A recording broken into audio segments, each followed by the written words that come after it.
Evening, everyone. It is now 6:33. We had a little bit of technical problem, and that's why we're about 3 minutes late in being on the air.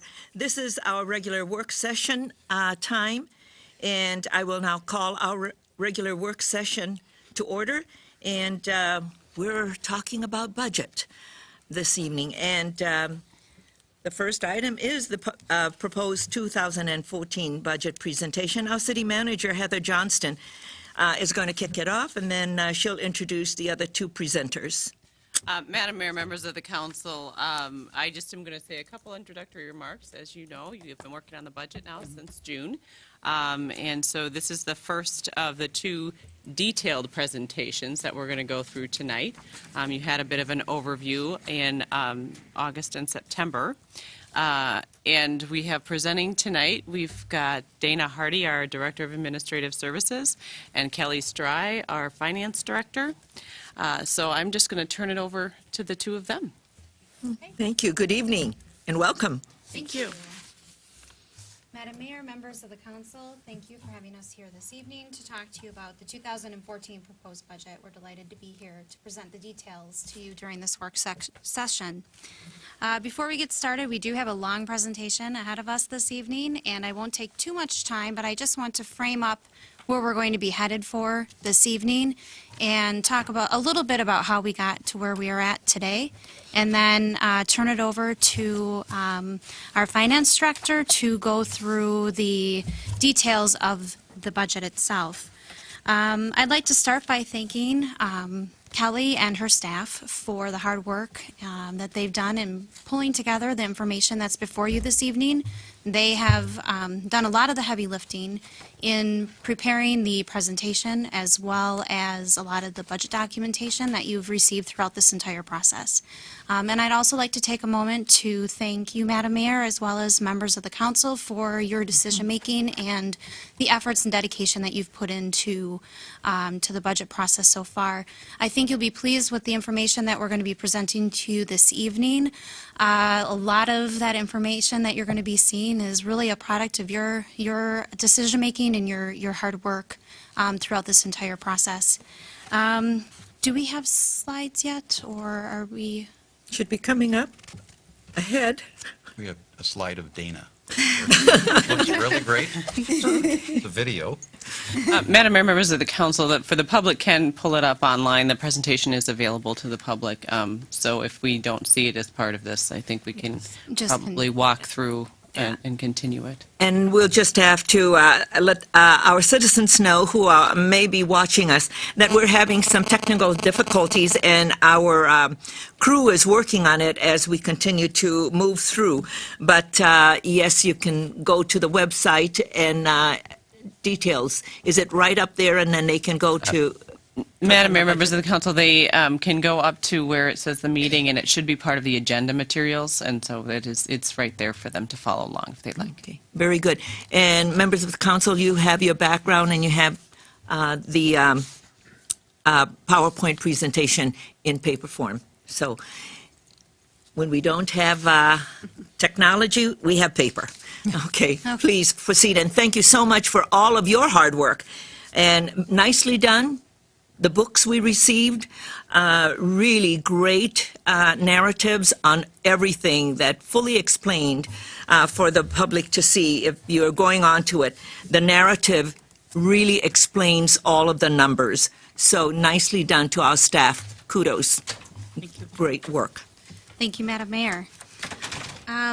Okay, as we continue, for those of you who are following along on your presentation, it is the first slide, the 2014 budget process. And as City Manager Johnston pointed out, this is really a budget process. We've been talking about the 2014 budget since June of this year. And now as we look at the information on that slide, we see that we're in November, and there's really one additional budget work session in front of us, and we'll be going into the details on that. Capital projects, CIP, and enterprise funds, that will be taking place on November 26th.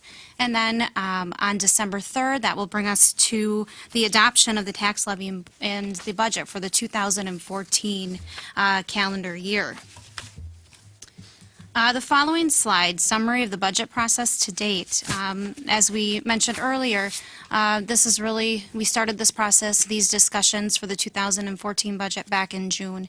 In June, the estimated increase was 6.9% in the tax levy. And at that time, council directed staff to continue with a planned increase to the ITF levy of 4.0%. What that means is 4.0% of the 6.9% increase that was proposed would be directly in supporting our infrastructure trust fund levy, which goes to support our streets improvement, maintenance, construction projects.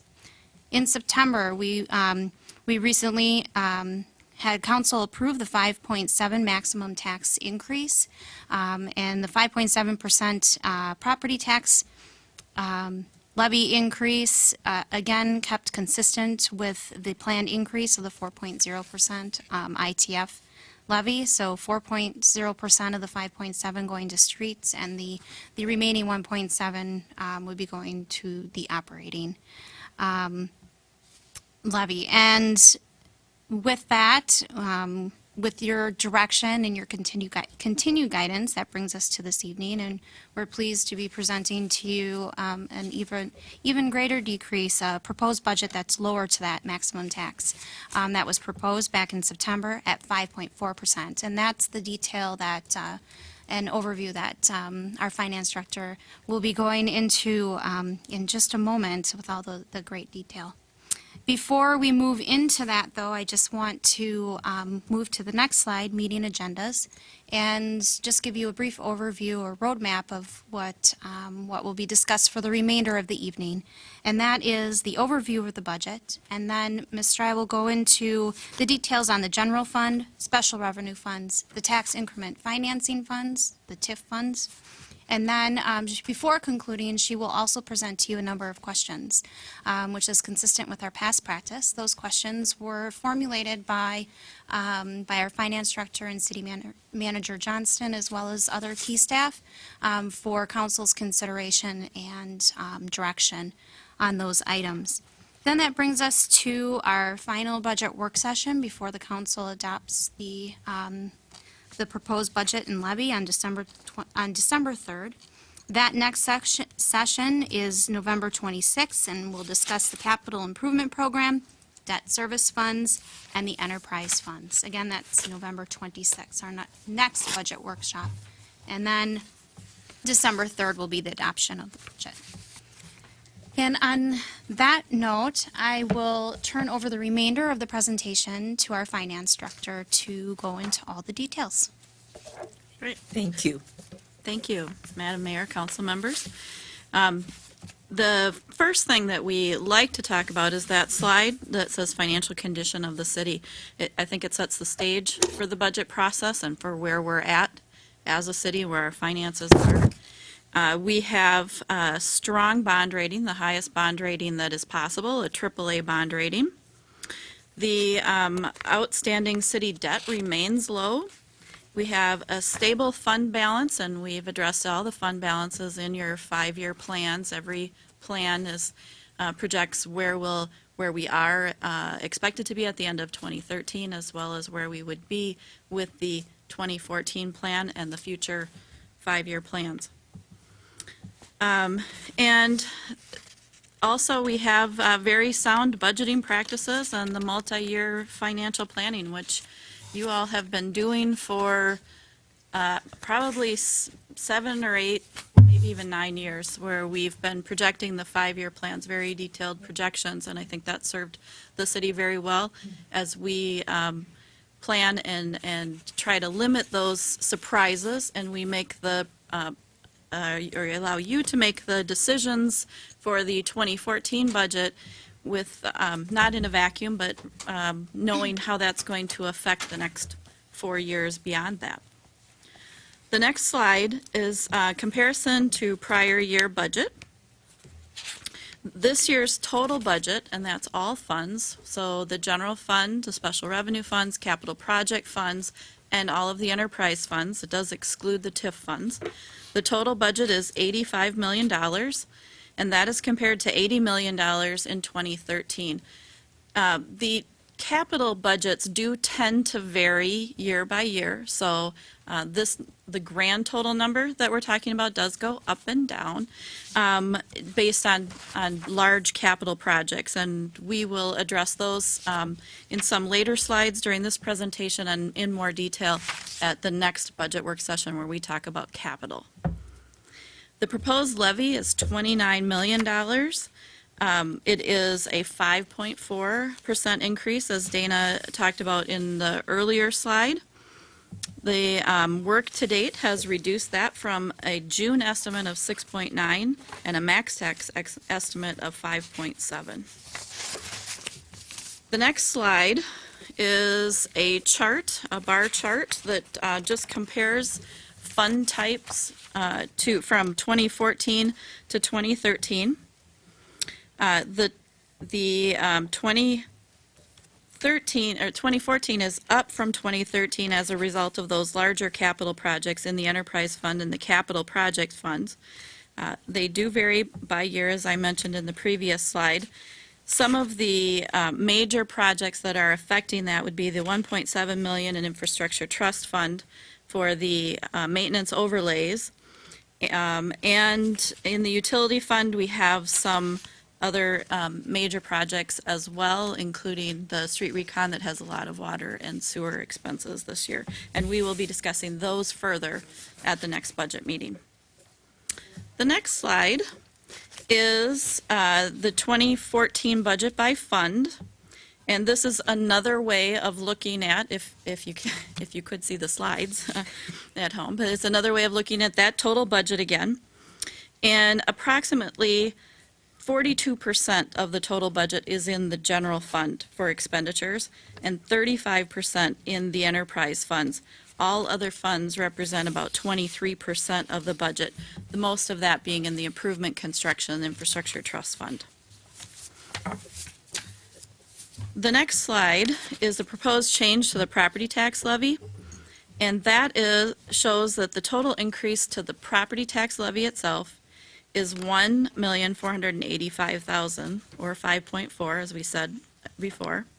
Of that, $1,000,001 is for the Infrastructure Trust Fund, about 4%. Other adopted council plans would be $241,000, or 0.9%. That represents our Parks Capital Fund, the EDA Fund, the Emerald Ash Borer Forestry Fund, Equipment and Vehicle Fund, IT Capital Fund. Those plans were ones that were reduced several years ago in budget cuts and with a multi-year plan to restore the funding back to that, and we're just in another year of that, restoring the funding to that those plans. So that represents $241,000 of the increase. The remainder is for current level of services, so that's $141,000. The increases in revenue sources, a small use of fund balance, and reduction in expense due to sales tax savings as a result of the legislature's change to exempt the city from sales tax, those are offsetting the cost of current services. That's how we got down to the $144,000 for current level of service. The next slide is another pie chart of budget by expenditure type. Again, another way to look at total expenditures as we break this down. 10% of the total budget is for debt service, bond principal and interest payments, about $5 million of bond payments in the GO Bond Fund, which can be found on page 86 of your budget document. And also about 2.6 in the enterprise funds, which are on page 91 for future reference. Also, there's a very detailed debt analysis in the capital and debt section of the budget workbook on page 136. For our viewers at home, this budget document is also available online.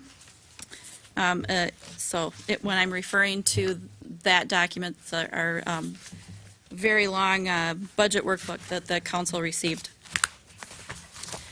The capital and debt section does analyze debt payments and debt balances for the next 5 years, including the projects that are in the 5-year CIP. Capital represents about 21% of the total budget, and operations then 69%. Our next slide talks about revenue sources by fund. And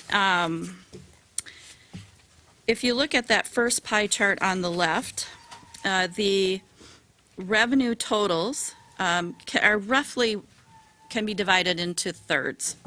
Charges for services, which are user fees for things like our water and sewer rates, user fees, recreation charges, EMS, and engineering charges, administrative charges, represent about 34% of the revenue sources. Property taxes represent about 37% of the budget, and then all other sources, which would be things like building permits, special assessments, revenues from state and federal grants and aids, forfeitures, antenna site rental, investment income, bond proceeds, other miscellaneous revenues. The chart on the right of the page represents property taxes and where the property taxes go. So of the 37% of our revenues on the property taxes, those go mostly to the general fund. 83% in the general fund. The next largest one would be the Infrastructure Trust Fund at nearly 11%. And then 3 other funds which are smaller. The Debt Service Fund has a small 3% portion of the property tax. Economic Development Authority has about 2%, and the Forestry has about 0.5%. The next slide, which says major items, or 2014 proposed budget major items. Again, we talk about the Infrastructure Trust Fund, 1.1 million, or 4% of a 4% increase. All other operations and capital represent the 1.4% increase. Let's see. As of November 3rd, we have 3 of 5 labor contracts settled for 2014. And non-property tax revenue in the general fund is $10.9 million.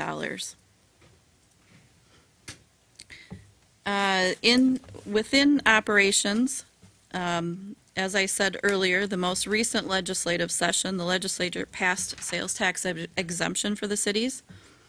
This will result in an estimated savings for all funds for the city of about $285,000. Approximately $175,000 of that is in the general fund.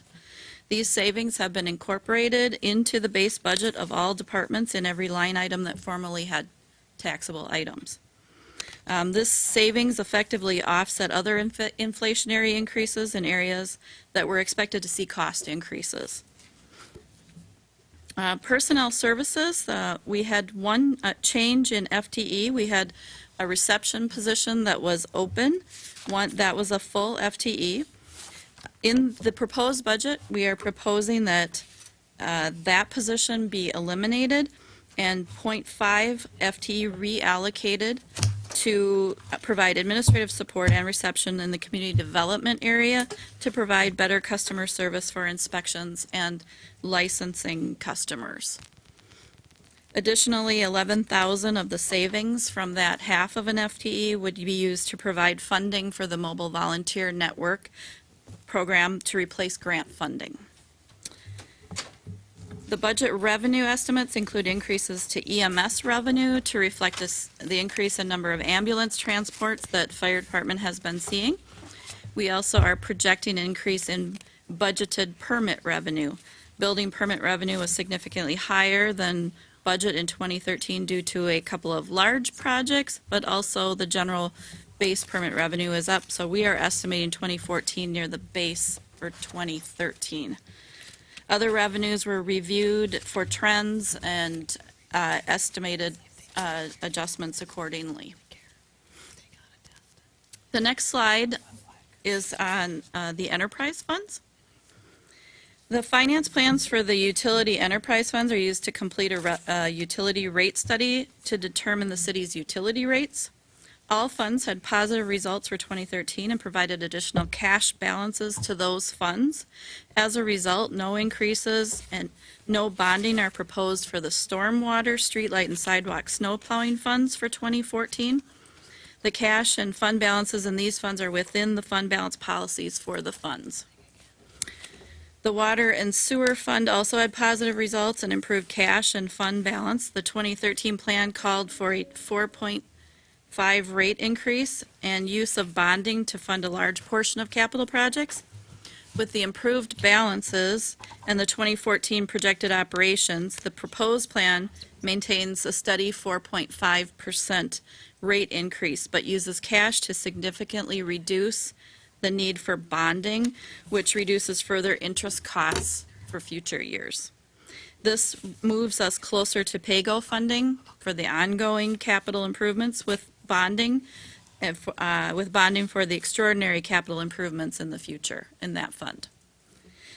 Large capital items in the enterprise funds include major groundwater treatment plant renovations and repairs of $800,000, storm sewer lift station rehab of $950,000, and pond cleanout of $600,000. The Performing Arts Center, while still relatively new, includes a 5-year capital plan. However, major capital replacement is not funded at this time. The next slide is the proposed 2014 tax levy. This slide shows the total amount for each fund as well as the increase for each fund, and again, the percentage change. And sometimes we show you repetitively some of the same information, but we're trying to show it in different ways. So in this slide, we see that the general fund has a total levy of $24.1 million, $24.2 million rounded, which is an increase of $310,000 for the 0.9% change. The next largest one is the Infrastructure Trust Fund at $3,100,000 and representing the 4% again. The debt fund is at $1 million, the Emerald Ash Borer is $150,000, and the Economic Development Authority is $542,500. The total levy is $28,991,073. And Ms. Kelly, can you make sure that our citizens understand that that 4.0 is coming from existing capacity and that it's just moved from the decertification of TIF 2 Yep. into the general fund so that they all understand that that 4% is not new, it's just moving the capacity from one bucket to the next bucket. That's correct. It's actually on the next slide. So if we turn to the next slide, the tax levy increase supported by new tax base. This slide answers that question. How will the increase be spread to the tax base? While the actual spread of the tax levy is a formula, we can estimate how much new construction and additional tax base from TIF 2 will generate in taxes. The difference is the increase that will be spread to the existing tax base.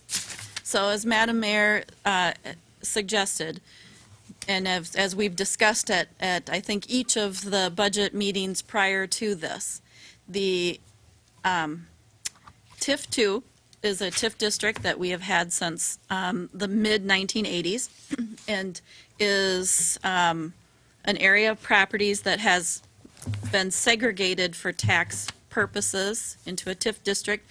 Those property, the valuation is coming back onto the general tax base. At the end of 2013, this district will decertify. And so if you were to calculate about how much taxes those particular properties would generate, it's about $1,140,000 as an estimate, which is about 4%. And starting about 4 years ago, council put in their 5-year plans that we would delay increasing the infrastructure trust fund annually until this point in time when the TIF 2 decertified, and that increase then could move over to the infrastructure trust fund with a net neutral effect to the tax rate in the city. Does that Yeah. cover it, I think, well enough? Any questions Yeah, on I think that? the good news in all of this is there's a 0.5% increase is what we're voting on Yeah. to existing taxpayers. That's all, yeah, and that's, when you look at this slide, it really says it. When you read the narrative, it also says it, so nicely done when it's in a slide and it's in a narrative and it shows it all out, so. One thing I didn't mention in the slide yet, which we can see, but viewers at home can't see, is the new construction in Burnsville. So there's some properties that actually didn't exist in last year's tax base. New construction or a significant addition would generate about $210,000 of taxes, which leaves $135,000 to be spread to the existing tax base, or as Councilmember Keeley said, 0.5% increase to the existing tax base. And that is good news. Absolutely. It's great news. Are we there? Okay. Proposed levy, and the next slide, proposed levy and impact on taxpayers continued. What does that do to the tax rate? In 2014, the tax rate is expected to decrease. The rate is expected to be approximately 47.43 compared to 47.93 in 2013. So that's the rate that's applied to the valuations within Burnsville. How this affects individual property owners depends on the change in value of their individual properties compared to other properties in Burnsville. So as best we can, we estimate average. Where's the average?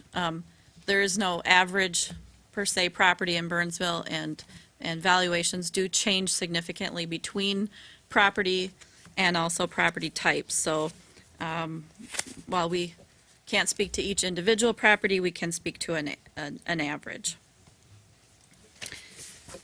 The next slide talks about the estimated residential impact of a 5.4 tax levy increase.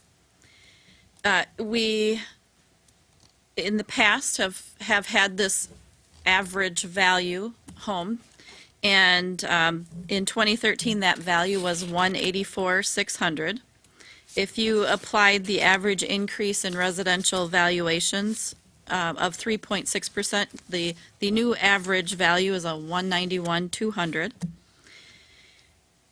So that is a 3.6% increase in valuation. That property would have an estimated increase in their city taxes of $30 per year, or about $250 per month. It's about a 3.8% increase. If you were to compare this slide to the one that we had with the 5.7 increase, you'll notice that it's exactly the same. The incremental difference of that small amount on a residential property didn't make much of a difference. Probably with rounding, it's one was on the high end and one was on the low end, and so it's very much the same. The next slide is the commercial impact. And this did have a little bit of an impact. We have always used the $1 million property. And in 2014, commercial properties basically were flat in their valuation on the existing property. There's a very small percentage decrease. So we applied a 0% change in that property. So the estimated average city tax would be a decrease to a commercial property of $85 per year. And so that would calculate out to $7 roughly per month. The next slide shows the relationship between tax levy and property tax capacity rate, or actually the absence of a relationship. The value of properties change according to state law, or state law determines the property tax rate. So if it's a That historical. again, so our citizens know. The values of The the state of properties. Minnesota dictates the rate. That's correct. And the value of the properties are determined by Dakota County. So this is a historical table. The blue bars indicate how our tax levy has changed over years, and the yellow bars show how the tax rate has changed. And often, as the levy is going up, the tax rate is going up, and as the levy goes down, the tax rate goes down. However, when you have changing valuations, it can actually go the opposite direction, which is what we have in 2014. We have a 5.4% increase in the tax levy, and we have a 1% decrease in the tax rate.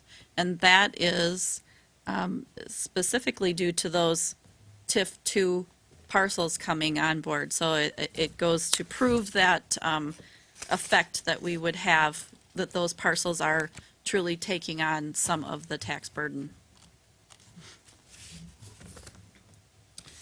The next slide compares Burnsville to other Dakota County cities.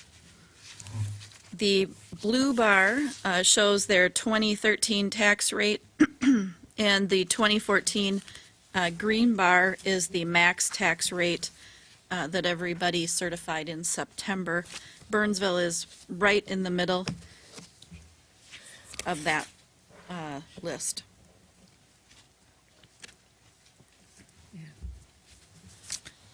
The next slide it shows, again, that comparison of tax levy change to tax rate change.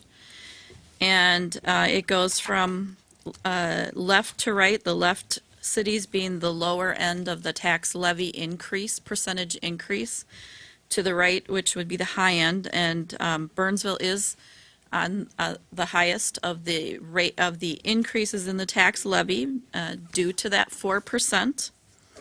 If you were to subtract off the 4% in comparison, we would be more in line with the other, on the low end of the side, that side. So looking at just the 1.4% of that tax rate or tax levy change, we would be on the left side of the chart.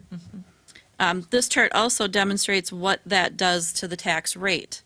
And on the right-hand side of the chart where the rates or the tax levies are higher, the rates are going up with the exception of Burnsville that is decreasing. So although we are on the far end, we are in amongst the ones where the tax rate is going down. The next slide, where do Burnsville residential property tax dollars go? Where each property tax dollar goes is different for residential and for commercial properties. The next two slides will show you how each property tax dollar in Burnsville goes, where it goes to the state, city, county, school district, and other special districts. On the residential one, you will see that the city gets about 42% of the tax bill for a residential property, while the county gets 29%, the school gets 23%, and special districts would be 6%. And special districts are such as the Mosquito Control District, Met Council, Transit District, our EDA, the Dakota County CDA, and Watershed Districts. So they're all very small. Added together, they get about 6%. The next slide would be the commercial and industrial. And on of that, you can see the city only gets 29% of the tax bill.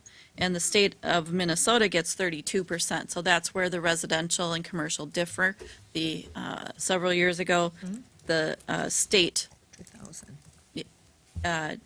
Became part of the property tax bill, and the state gets 32%. Okay. The next slide, market values by property tax. This shows how the, as we call it, the pie, how it's divided within Burnsville and how that changes from year to year. So in 2014, residential values increased more than commercial and industrial values did.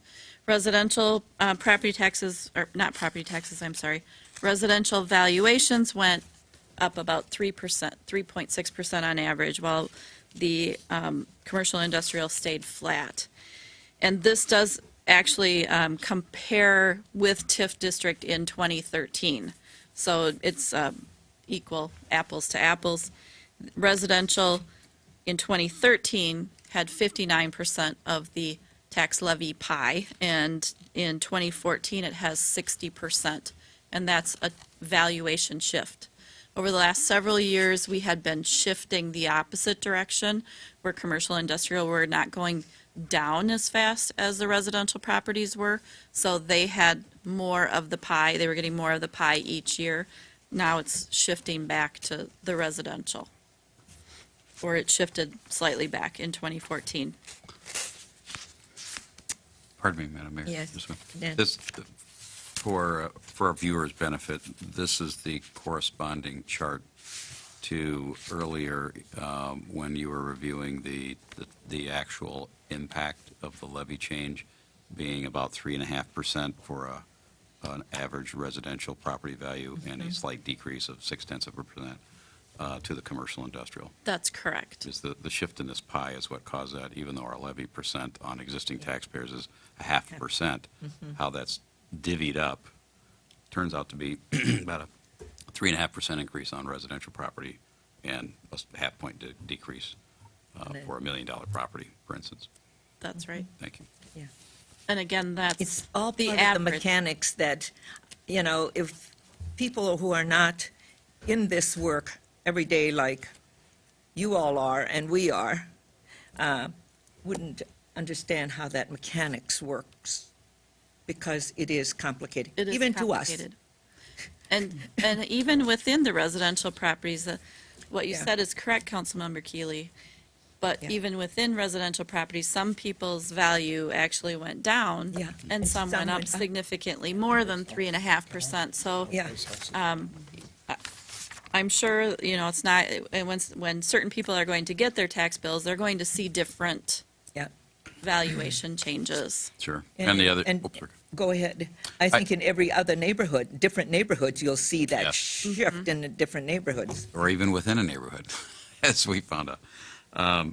The other point is, this is how it works, and we could even copy that reality show of how things works on the Science Channel and explain this, and it still would be difficult to grasp. But it part of the difficulty to grasp it for most people, and myself included, before getting on the council, is we all presume, and the general public presumes, that it works. The mill rate or the valuation works with the market. So if they see that Yeah. their property dropped in value, they expect their taxes to drop in value. And we really have been on a multi-year educational process to really let people know that we levy a dollar value and then it's divvied up. And so it's sort of counter to what people presume or assume as a popular belief on how taxes are assessed. So these types of the presentation, our video, and these meetings, and having multiple meetings, and really having multiple opportunities for us to make these statements, because not everybody tunes in at every budget meeting. And I believe as we get closer to making our decision, if not the meeting of the decision, is when a lot of people chime in or tune in and start paying attention, because that's when the decision's being made, and that's usually when their attention is more called to it, and it's more pressing because it's D-Day, Decision Day. So I have a feeling we'll make these statements again, maybe a couple more times before and during the meeting that we have, because that's when the bigger audience is actually tuning in for the first time potentially, and they need to understand the process and why their tax bill looks the way it looks, and remember that it's only a 0.5% tax levy on existing property values. In case no one heard that, I want to repeat that. A 0.5% tax increase on existing property values. $2.50 a month. Yeah. Because what we do is we only levy what we need to run this operations, to make sure that the city runs well. That's all we do. Everything else, it's part of the mechanics that complicates it. And people will be receiving from Dakota County in the next week or two their Yeah. proposed tax statement. So then you'll actually see this in action for your particular piece of property. Dan? I just want to make one follow-up comment because we're on the subject now, and I don't want to keep saying it throughout the meeting, but I did hear from one person who said, you got a gift of $1.1 million from your ITF. Why didn't you reduce the tax burden on everybody? And I said, we absolutely positively would have been, and I certainly would have been voicing that opinion. However, we have streets with inferior materials from the late 80s and early 90s that we've been gifted with as well, and that requires attention. And road conditions are one of the biggest challenges we've had. They're one of the things that people make note of in our survey, that they're not happy with our road conditions. And I believe those same people understand that this is a prudent decision to divert that 1.1 million right into our streets program and address this problem. If not for that street problem, we would be having a discussion on how to reduce our tax levy for everybody with that 1.1 million. No We made question that about it. decision in 2009, before even knowing that we had this problem with those streets from the mid-'80s that were breaking down, because we didn't fund the ITF. And that's where we went back and went into debt to fund those construction During the work that depths we of needed to do, economic when we were Right. cutting everything and doing that. And we said that we would take, when that gets decertified, it goes directly into the infrastructure trust fund. So we are being honest and above board and transparent and holding the integrity of what we say to our citizens. Those roads are important.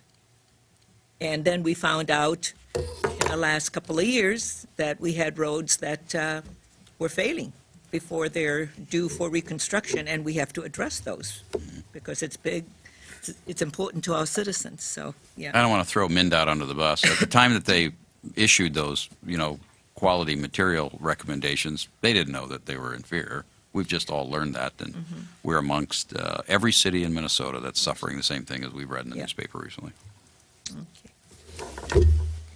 Thank you. Okay. Go on. I think one other thing that affects what we're talking about here too that often comes up is that property valuation on individuals' property. A lot of questions on how that number was arrived or what people expect it to be. And one thing that's very notable is that there is a delay in that valuation. Lag. So the valuations that this tax is based on is a valuation of January 1st of 2013. So based on property sales in 2012. I even have to stop to say it myself because you have to think about how that goes. But back in March, everybody should have received a valuation notice on their property and had, at that time, an opportunity to discuss with the county whether that valuation was reasonable for their property or not.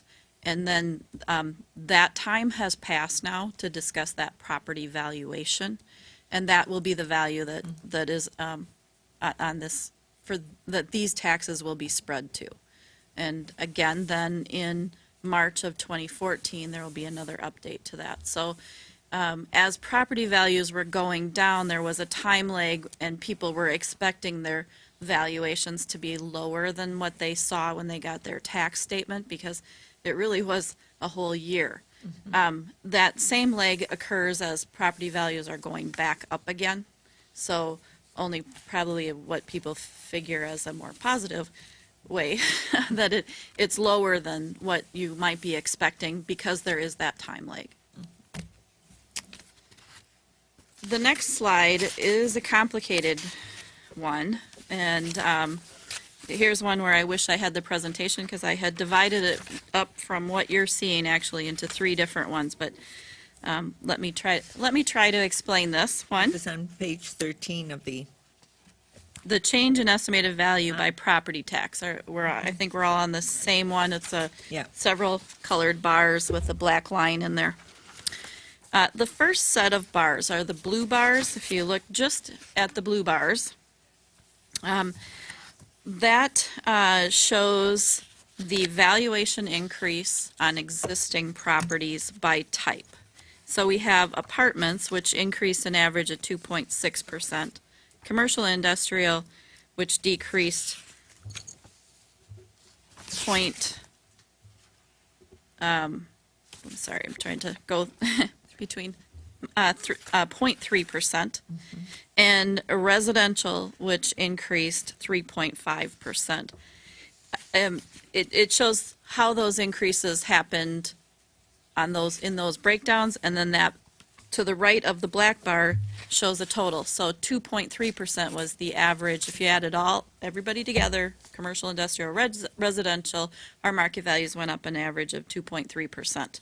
But as you can see, it's significantly different between property types. Just exactly what we were talking about on those previous slides, shown in a different way. If you then look at the red bars, that's how new construction added value to our property tax base.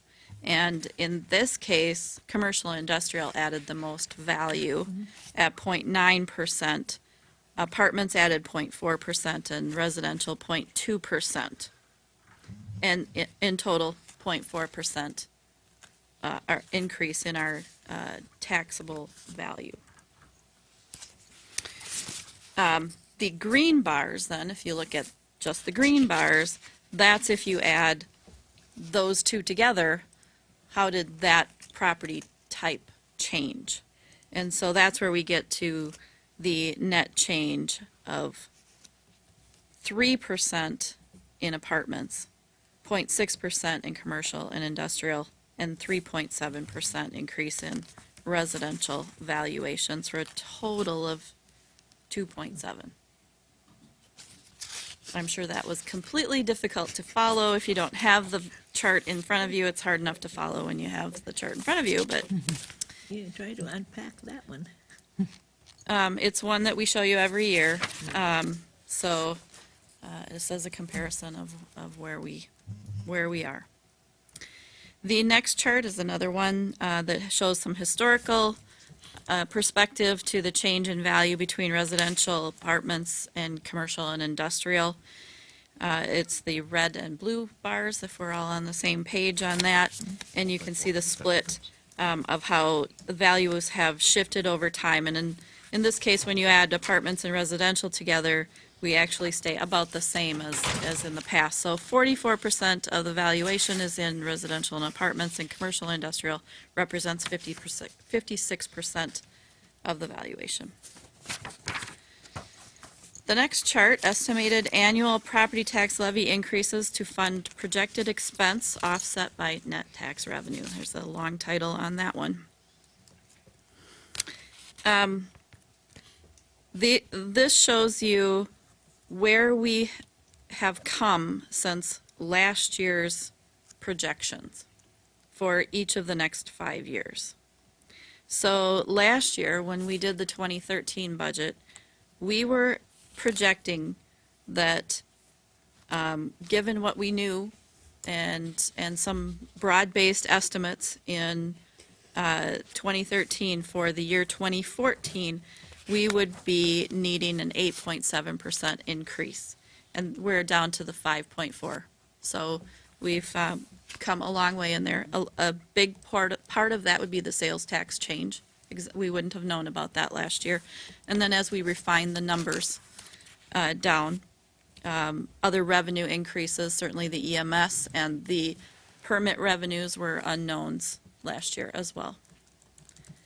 And so the yellow bars represent where we thought those out years would be.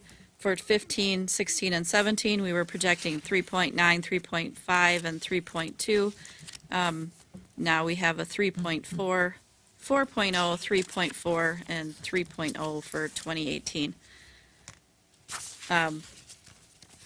I believe the 2015 and 2016 change is some change in capital and what years we were deciding to put those in, so they're really offsetting. Mary? Well, I just want to point out, and because I've been observing this for a number of years now, and compliment staff how you're always very conservative in your estimates. And when I say conservative, I mean you're allowing for a lot of unknowns, and they are unknowns, and I appreciate that. It really, I think it helps a lot that you're very careful about not assuming things are going to be too rosy. So thank you very much. Yeah, I agree, because when you look at these projections, because I looked at the last budget book also, the last two budget books, the 12 and 13, Uh-huh. and you look at these, and Yeah. they were just the same in terms of how conservative. Very But conservative. But we're also looking at all of the streets that need to be Yeah. reconstructed. That's where some of the big increases are, is in the capital. Yeah. And what people need to also understand, it's when we get into a street, it's stuff above the ground and the stuff below the ground. I think we're getting Okay. slides. You got a slide up there? You mean you've got a slide up? First one, should I start over? No. No, no, it's okay. There's no slide over here. You got a slide up there, but no slide here. It's okay. We got paper. I think, The control room, we're on slide 27. thanks, Jenny. Okay. Okay.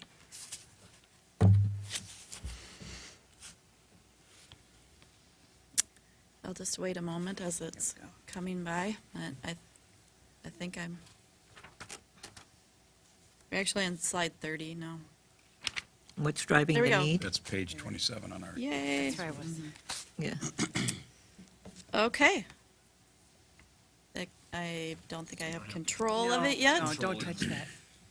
You have to give them next slide, please. Next slide, please. We should be on the what's driving the need for additional tax levy revenue. Yay, we're there. Okay. So, what's driving the need in future years? Increases in non-tax revenue would not be sufficient to cover the costs of maintaining police, fire, parks operations, and street maintenance. Those services are mainly funded by property taxes and not charges for services, so they would not have those offsetting charges for services. We have the continued restoration of the tax levy support for Parks Capital, which in our five-year plan has a fairly large jump in 2015.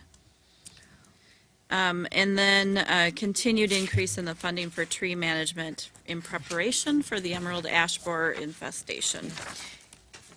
And also for our folks to understand that for a long time, we have put parks in a way back burner and did not fund the capital. And our parks are now really in desperate need of being rehabilitated and maintained. So, Move it from the way back to the back, to the front, trying to bring it or get it to the to middle, or the even the front. front. Yeah, yeah, They've been on the way back for a long. yeah, for a long time. Gary's- And poor, Gary's wonderful at accepting being on the back burner. He's Yeah, very but it- professional about it. yeah, and now we can't do that anymore. We can't kick that can down the road and leave it for future taxpayers to take care of that stuff. I agree. They're one of the first. That is the area that gets pushed off. It's because it's easier to do that, obviously, but. Because it's for little condition of people. things. But those little people grow up. Right. They don't complain about driving on bumpy roads. Yeah, Or their little cars. yeah. And then this slide, we continue. Healthcare costs continue to increase. We have the restoration of the tax levy for street maintenance, the ITF levy. So we had the big increase in 2014, but we have continued small increases in that plan. And then restoration of funding for acquisition of equipment and vehicle improvements to facilities as well. We put that Deferred behind. maintenance. Okay. The next section, we have city fees and charges, and there is a whole section in your budget book, pages 141 through 182, that details every fee we have for each department. There, in your financial management plan, which is also in your budget book, we have the criteria for adjusting those fees. And depending on what kind of fee it is, it depends on what criteria we use, or a combination of criteria. So we look at market comparisons, and we strive to set our fees in the upper quartile of the market. We have some external sources that provide guidance for fees, particularly in our building permit area, and some others too, but that would probably be one of our larger ones.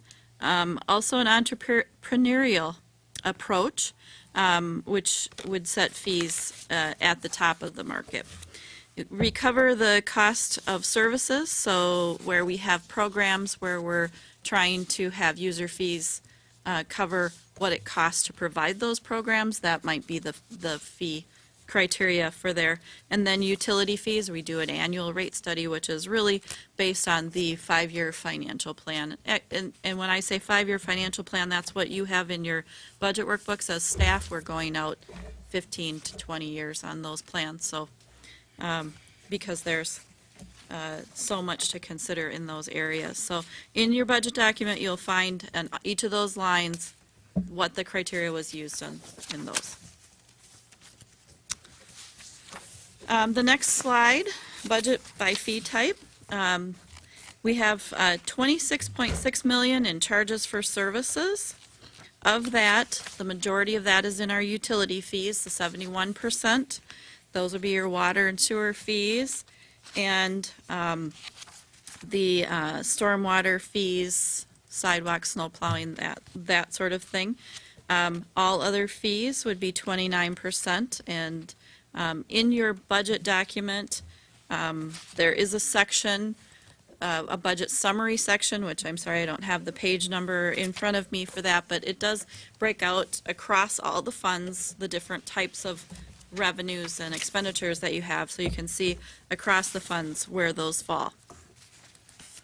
The next page is charges for services, licenses, and permits.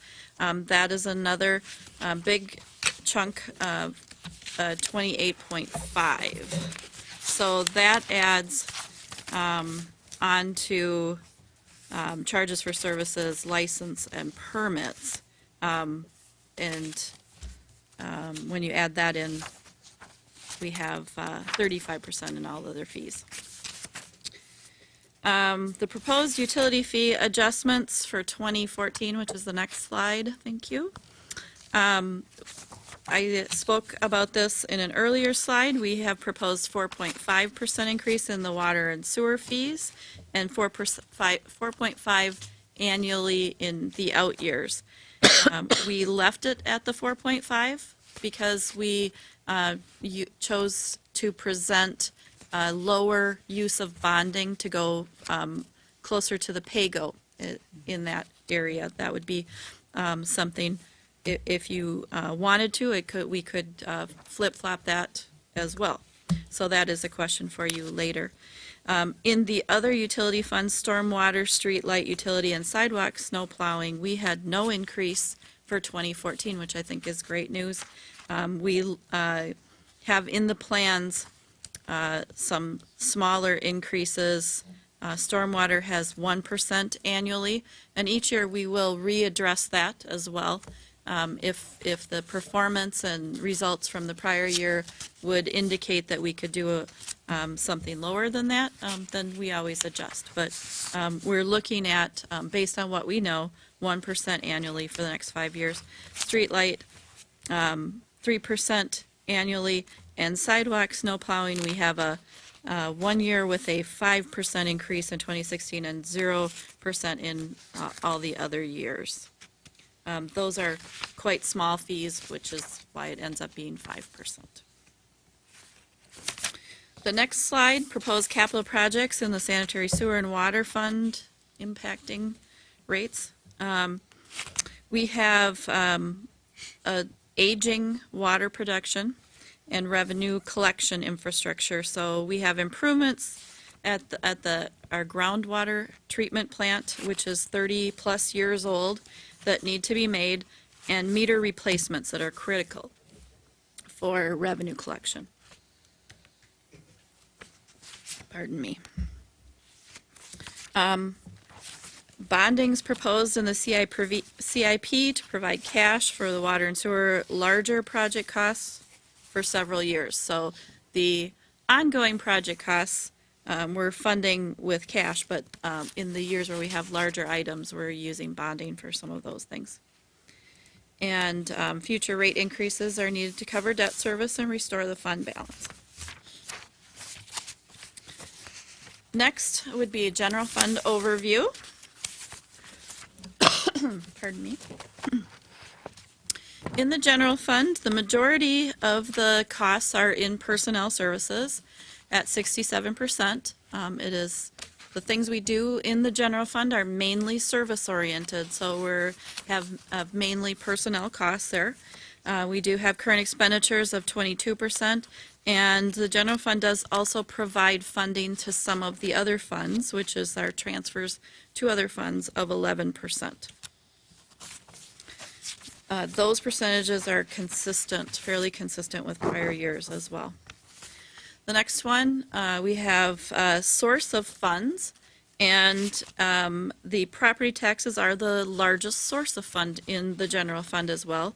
And again, those are, the general fund is the general government services, so that's why we're seeing funding for things like police and fire and streets and those kinds of things that don't have user fees associated with them. They are funded by property taxes. Other revenue sources that we have in this fund would be licenses and permits and charges for services, intergovernmental, and a small use of reserves. The next slide. As I mentioned in the previous slide, the general fund accounts for those services such as police and fire, recreation, public works. Personnel costs are big. And we have the net decrease in the FTE is in this fund. We spoke about that earlier as well. So that's our open reception position. That's half of it is being reallocated to the Community Development Department to provide administrative support as well as reception, customer service. And 3 of the 5 union labor contracts are settled for 2014. Next slide, employee health insurance premiums did increase, and that's split between the employee portion and the employer portion. The total in premium cost did go up 9.9%. We did not have a provider change in 2014. And we do anticipate some future potential costs with healthcare reform. They seem to change fairly often in the projections, but. Will we get to keep the current plan that we have? Couldn't help it, sorry. Jill says we do. In our case, yes. Yeah. Current expenditures in the general fund are estimated at 7.8 million, which are essentially flat from 2013. And again, reiterating the sales tax exemption, about $175,000 of that savings does land in the general fund. The next slide is the change in non-property tax revenues. And the license and permit revenue increased about $150,000. EMS revenue, we're expecting about $360,000. That is really based on historical trends. We've beaten the budget in the last couple of years, so it's not that there is going to be a huge increase in fees. We're really recognizing the revenue that has been generated in EMS revenue. In your fee structure, I do believe the fees themselves did increase 5%. Some of those fees, even though we increase the fee, the amount we get from Medicare, Medicaid, some of those other things are governed by rules outside of us, and so we might increase the fees and not actually see that. But we do have a significant number of increased runs in the ambulance area. So we are really looking at a volume increase here versus charging increase. You can see that every month when you get the report. And you see that increase in EMS calls. All other revenues are generally flat or declining. Each revenue line item has been reviewed and trends there. And there are many small ones, and there may be some ups and downs here and there, but generally speaking, the most notable two would be the license permits and EMS revenue. And then we are proposing the use of fund balance in some very specific ways. Historically, we've handled the biannual election expenses as a use of fund balance. So 2014 is an even election year, and we're projecting election expenses of $120,700, which we would then use as from fund balance. So that takes the peaks and valleys out of that. Otherwise, we would have that kind of swing every year. So we're using fund balance, and that doesn't affect then property taxes. As long as we have the fund balance available to do that, that is how we've handled that.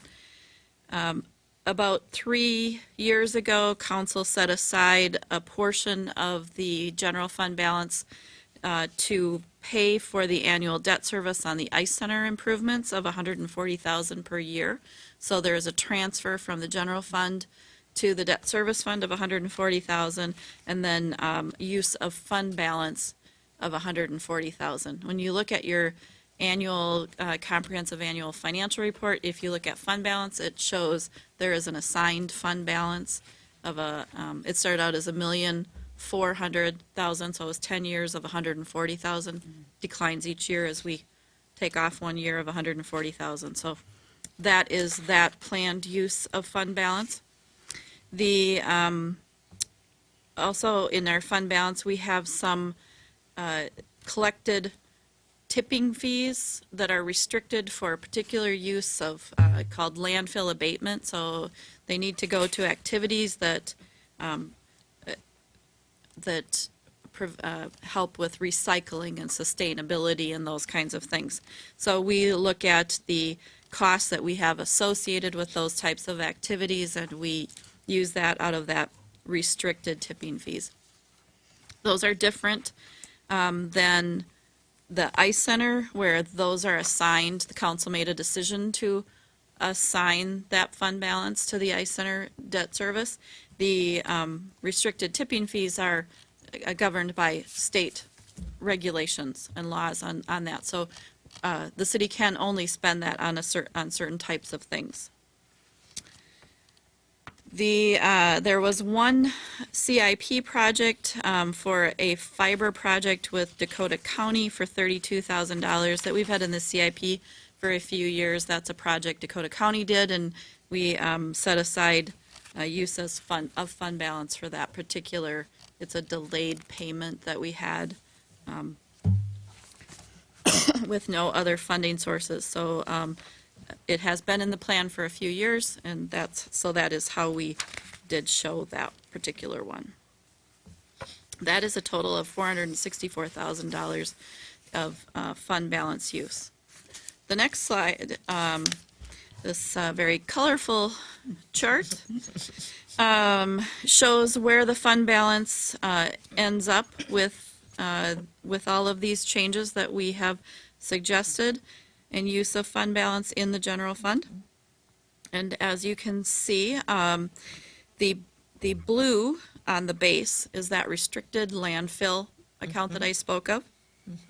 So that has remained fairly constant. We are not adding to that. We don't have any tipping fees that are currently adding to that fund balance. So we are just using it a little bit at a time. The there's some green lines in there. Those are your assigned fund balance, so that ice center debt that I spoke of, and then a small, it's barely perceptible, but in the years where we set aside some of our budget to use in the future budget, if you were to look at the CAFR, that gets set aside as assigned. So those are the two green lines. And then the two purples, the dark purple is your 35% policy. So in your Cash fund flow. balance policy says that we'll have 35% of next year's expenditures available in fund balance, and that's cash flow purposes because the city does collect the most of its revenues, the property tax revenues. In May and November, we need cash flow to flow because expenditures come in throughout the year on an even basis, and the revenues come in, first revenues in June, really. We need cash flow Yeah. to operate the general fund until that point in time. So Mary? we don't have to borrow. Well, I just wanted to call attention to the top line, the lilac, or what we Yeah. call that. And that is, again, I think it's good, shows very good prudence in the comfort of that contingency fund. I think that in a city this size, we always have to be planning for contingencies, and we've had to tap into that from time to time with storm, particularly with storm management, and we're really careful about what we use that for. So again, I commend you for that. Thank you. The Yeah. council has discussed that Yeah. I think the minimum that we would want to see in there is about $2 million. Yeah, yeah, So as you can see, we're at 3.3. Yeah. So there's some flexibility to use some of that fund balance in those other areas where we've, and we've said that we Identified. would use that for one-time purposes, so that we're not, so we need something from that, we can use it. Heather? Madam Mayor, Councilmember Sherry, the other thing that you may have remembered hearing from the previous, the departmental budget presentations is we have shifted the way that we budget for police overtime as well. That's right, And so and we we will needed it. likely be coming to you at some point in 2013 with a budget amendment for probably police overtime and possibly fire overtime as well. And so, but that's, we've been able to manage that, and that's where you all have directed us to manage that. And that's why we have that contingency fund, so that whether it's emergencies like we've had this year with public safety, and then in past years had to do with storms. We had two big storms, and we were also able to not only remove all of the debris, but helped our citizens with that. And they were very appreciative of that. Dan? Just a question on some of the past years. The numbers they strike me as a little bit bigger in that lilac box. Do these ultimately change a little after year concludes and you're able to reconcile all the books, et cetera? What ultimately gets left in that fund Yes. can adjust a little bit? yeah. When we are projecting where we'll be at the end of 2013, we're again a little conservative in our approach, and we'll generally, the departments will come in a little bit better than they were, unless there are some unusual things. Sometimes we also have some delayed things, so we budget for something, we're unable to purchase it during the current year. That happens more often in our capital funds, and we come to you with budget amendments to carry forward something. So in the actual results, you'll see a larger fund balance, but then we're going to just delay it till the next year. So we're always, a little bit behind. Madam Mayor, and Ms. Strike can correct me if I'm wrong, but what you're also seeing here is an accounting change when GASB changed their fund balance categories from 11 to 12. And so that 1.3 would have typically been in that 4.2 in previous years. I think that's Yeah. when that changed. Is that correct, Kelly? The 1.3 was the year that you made the decision to set aside the Yeah. 1.4 for the ICE Center. Yes. So you used part of that 4.2 to set aside. So when you identified that we had been building this contingency fund higher than the 2 million, you took part of that and set it aside in the general fund for that future without actually spending it all In that year. right now. Yeah. So the 3.1 in the 212 forward reflects going from the 4.2 to 3.1. Yes. It reflects the entire 1 million, I think we said we were going to set It was- aside over a 10-year period, but we took it out, put it aside, so it's no longer in that number It went from as if it's unassigned and not purple spent. to until green, Committed right. to it. That makes sense. Thank you. Okay. Next slide. We'll move on to the special revenue funds. These are our smaller funds that have specific revenues with specific purposes. Some of them are restricted, legally restricted for certain purposes. Some are ones council has set aside for certain purposes. So we are going to talk about the cable franchise fee fund, the forfeiture fund, forestry fund, youth center, sustainability fund, grant fund, and EDA fund. Those are all special revenues. So in the cable franchise fee fund, we're all on the same slide, we have a budget of about $981,000. Those revenues come from cable franchise fees, and there are two types of fees. There are the PEG fees, which are for local programming, and the cable franchise fee, which we use for the communications area of the city. Additionally, we transfer $185,000 from the cable franchise fee back to the general fund. It is actually the only fund that does that. So it provides some funding for general fund purposes as well. That represents about 6.6% of tax levy savings. So if we were to subtract that out of the general, if we were to keep that in the cable fund and subtract that from the general fund, you would have to increase property taxes in the general fund by 0.6%. The plan for this year does increase one FTE, which is completely offset by savings in current expenses within this fund. What was the FTE? I can't remember. Heather? Madam one. Mayor, Madam Mayor, what we're trying to do is convert some of the part-time hours that we have to a full-time position to support the cable broadcast and to ensure some more That's consistency right. and Now I have a remember little it. less. Thank you. Yep. And within this fund, they are still actively negotiating the 2015 franchise agreement. So we, in the plan, make assumptions for flat revenues. Of course, if the franchise agreement were to change significantly, that would change the projections in this fund. Any questions on the cable franchise fund? Then moving on to the forfeiture fund. This is a small fund that accounts for police forfeitures, seizures, that can be spent. The proceeds are restricted to police capital type items that are not budgeted. So they're restricted by law. They're mainly forfeitures from DUI arrests and other seizures. Most of the drug seizures are run through the drug task force, but this would be mainly vehicles that were seized or some other property that, and we historically have about 25 to 30,000 of expenditures in there. The next fund is the forestry fund, EAB fund, or Emerald Ash Borer Fund, and this is for the plan that you have in place to deal with the future infestation of the emerald ash borer. And the plan has gradually ramped up the funding, and there's an increase this year of $50,000 to the budget in its small property tax levy. The next fund is the youth center fund, or the garage. The general fund has transferred in $74,000 of support annually for the past several years. That continues.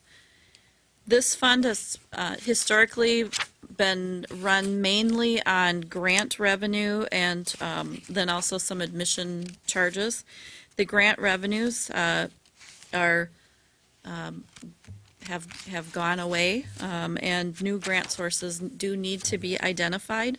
We do still have CDBG dollars allocated to the youth center, and that revenue is stable and predicted to be stable over the next 5 years. Other grant revenue is not projected in this fund. The grant expenditures match grant revenues. So if we were to get new grant revenues somewhere during the year, we would add grant expenditures. So there, or if CDBG funds were cut and we didn't have that, then we would have to either fund those expenditures from the garage's fund balance or from the general fund or some other grant, or cut them.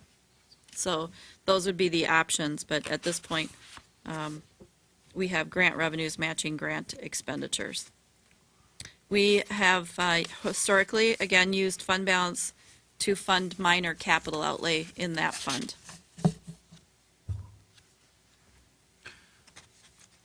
Question? Yeah, Sorry. Dan, yeah, yeah, I just spoke up. yeah.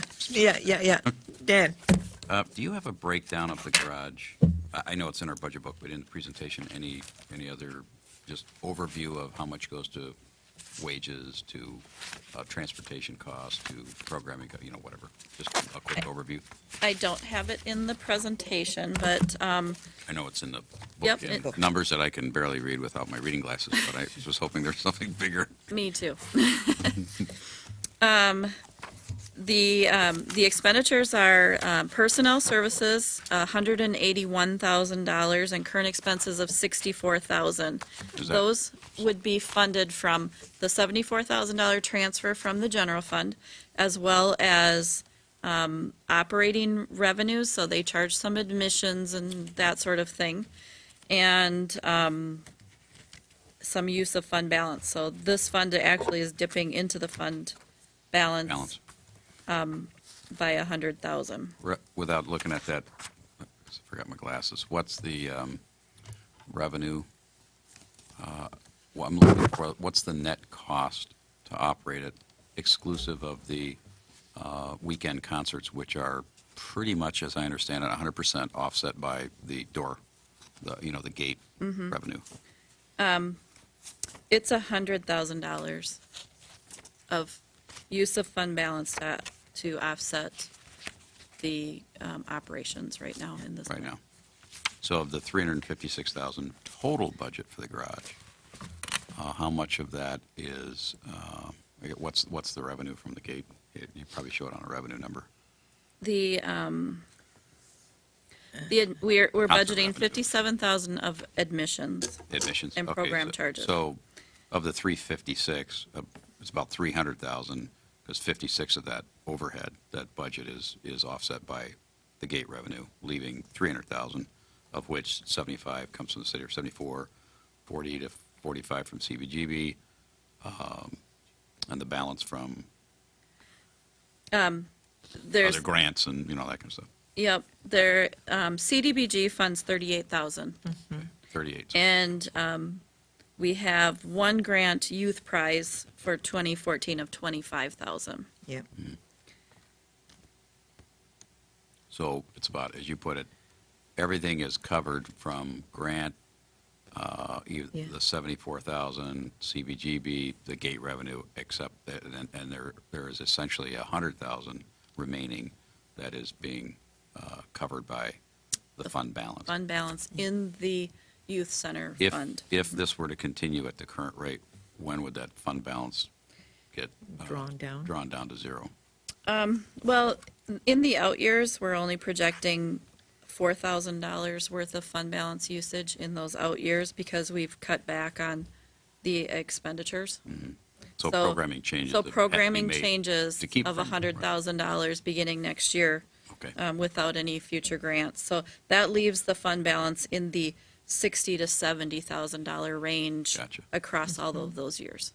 In that $100,000 reduction in expenses, what's the majority of that made up of? Personnel services.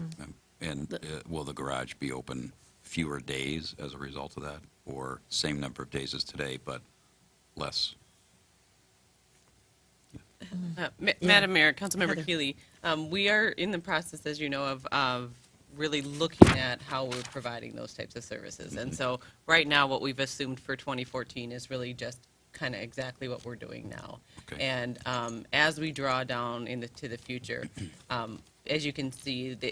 it's just not a sustainable program. And so we are continually working, as you know, with other Yep. partners to make sure Yep. that we bring back to you a potential long-term solution for the garage, because it certainly isn't sustainable as you're indicating in Yeah. your, in your questions. Yeah, Yeah. that's kind of what I was getting to, is just, we have a fund balance, we have current programming overhead, based on moving forward, what's going to have to change. Obviously, currently, at this $356,000 a year, it is an unsustainable business model that Right. has to change. Thank And you. I think what we are working on right now is really a great exploration of getting more partners involved in solving this rather than just looking at city government to do this when it impacts all of the youth in our community. So I think what staff is doing right now, because when I look at the projections, it truly is unsustainable. And so we need to leverage our partnership capital and see where we go with all of that. And I think our staff is doing a great job of that. I think next year we'll probably have a better understanding of what's going to happen. Absolutely. Yep. And the work that's being done is being done with a certain level of expeditious manner, because we don't really Yeah. have long to wait. No, and I think all of us know that our staff is working with the partners that we've talked about before in work session, the Y and the school district, and also 360 Communities and others who should come to the table, like the athletic organizations, if they're interested in looking at the bigger picture, so. Absolutely. Thank you. We also show, in the fund, there's $60,000 available of Yeah. funding opportunities for capital improvements that are available until November 2014, I believe. We show those in 2013. We have those grants, and we show the expense in 2013. It's probably something that would get carried forward in the end, but the net effect would be the same. So the Bremer match is to be spent by spent between now and November 2014, or it terminates? Is that, I believe that is. it's got a Madam sunset Mayor, date. Councilmember Keeley, that's correct, as well as the matching funds that we received from Mr. Rixman, as well as from the Lions Lions Club. Club. And so it was a $30,000 grant from Otto Bremer, and then a generous match from those two parties. Thank you. And you can see what is being projected for 2014 when you're looking at the reductions that have been made. And the final point on this slide is just what we were discussing, that policy direction will need to be needed in the near future. Yep. Moving on to the Sustainability Fund, we have $245,000 budget in that fund. And that is mainly the recycling grant that we received from the county that supports the combined efforts of Apple Valley, Egan, and Burnsville, the Dakota Valley Recycling.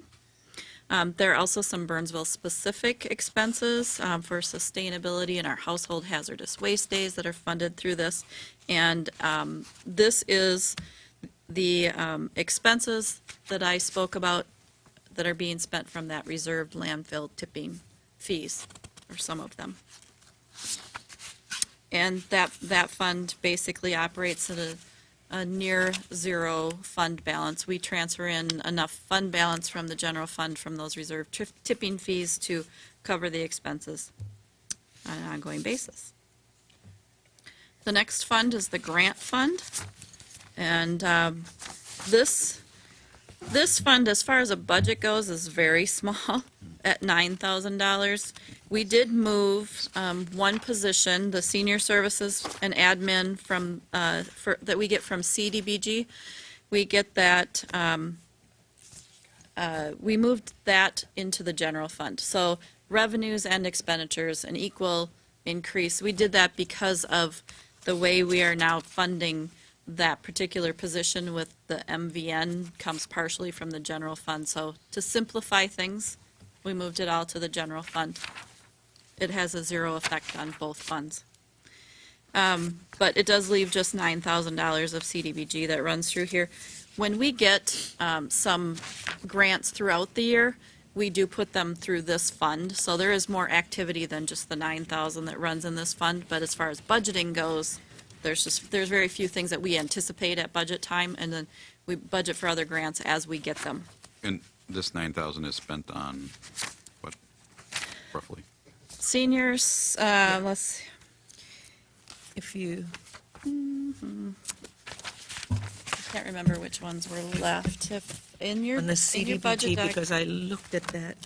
page 59 in the budget document, there's some funding to 360 communities for family support worker.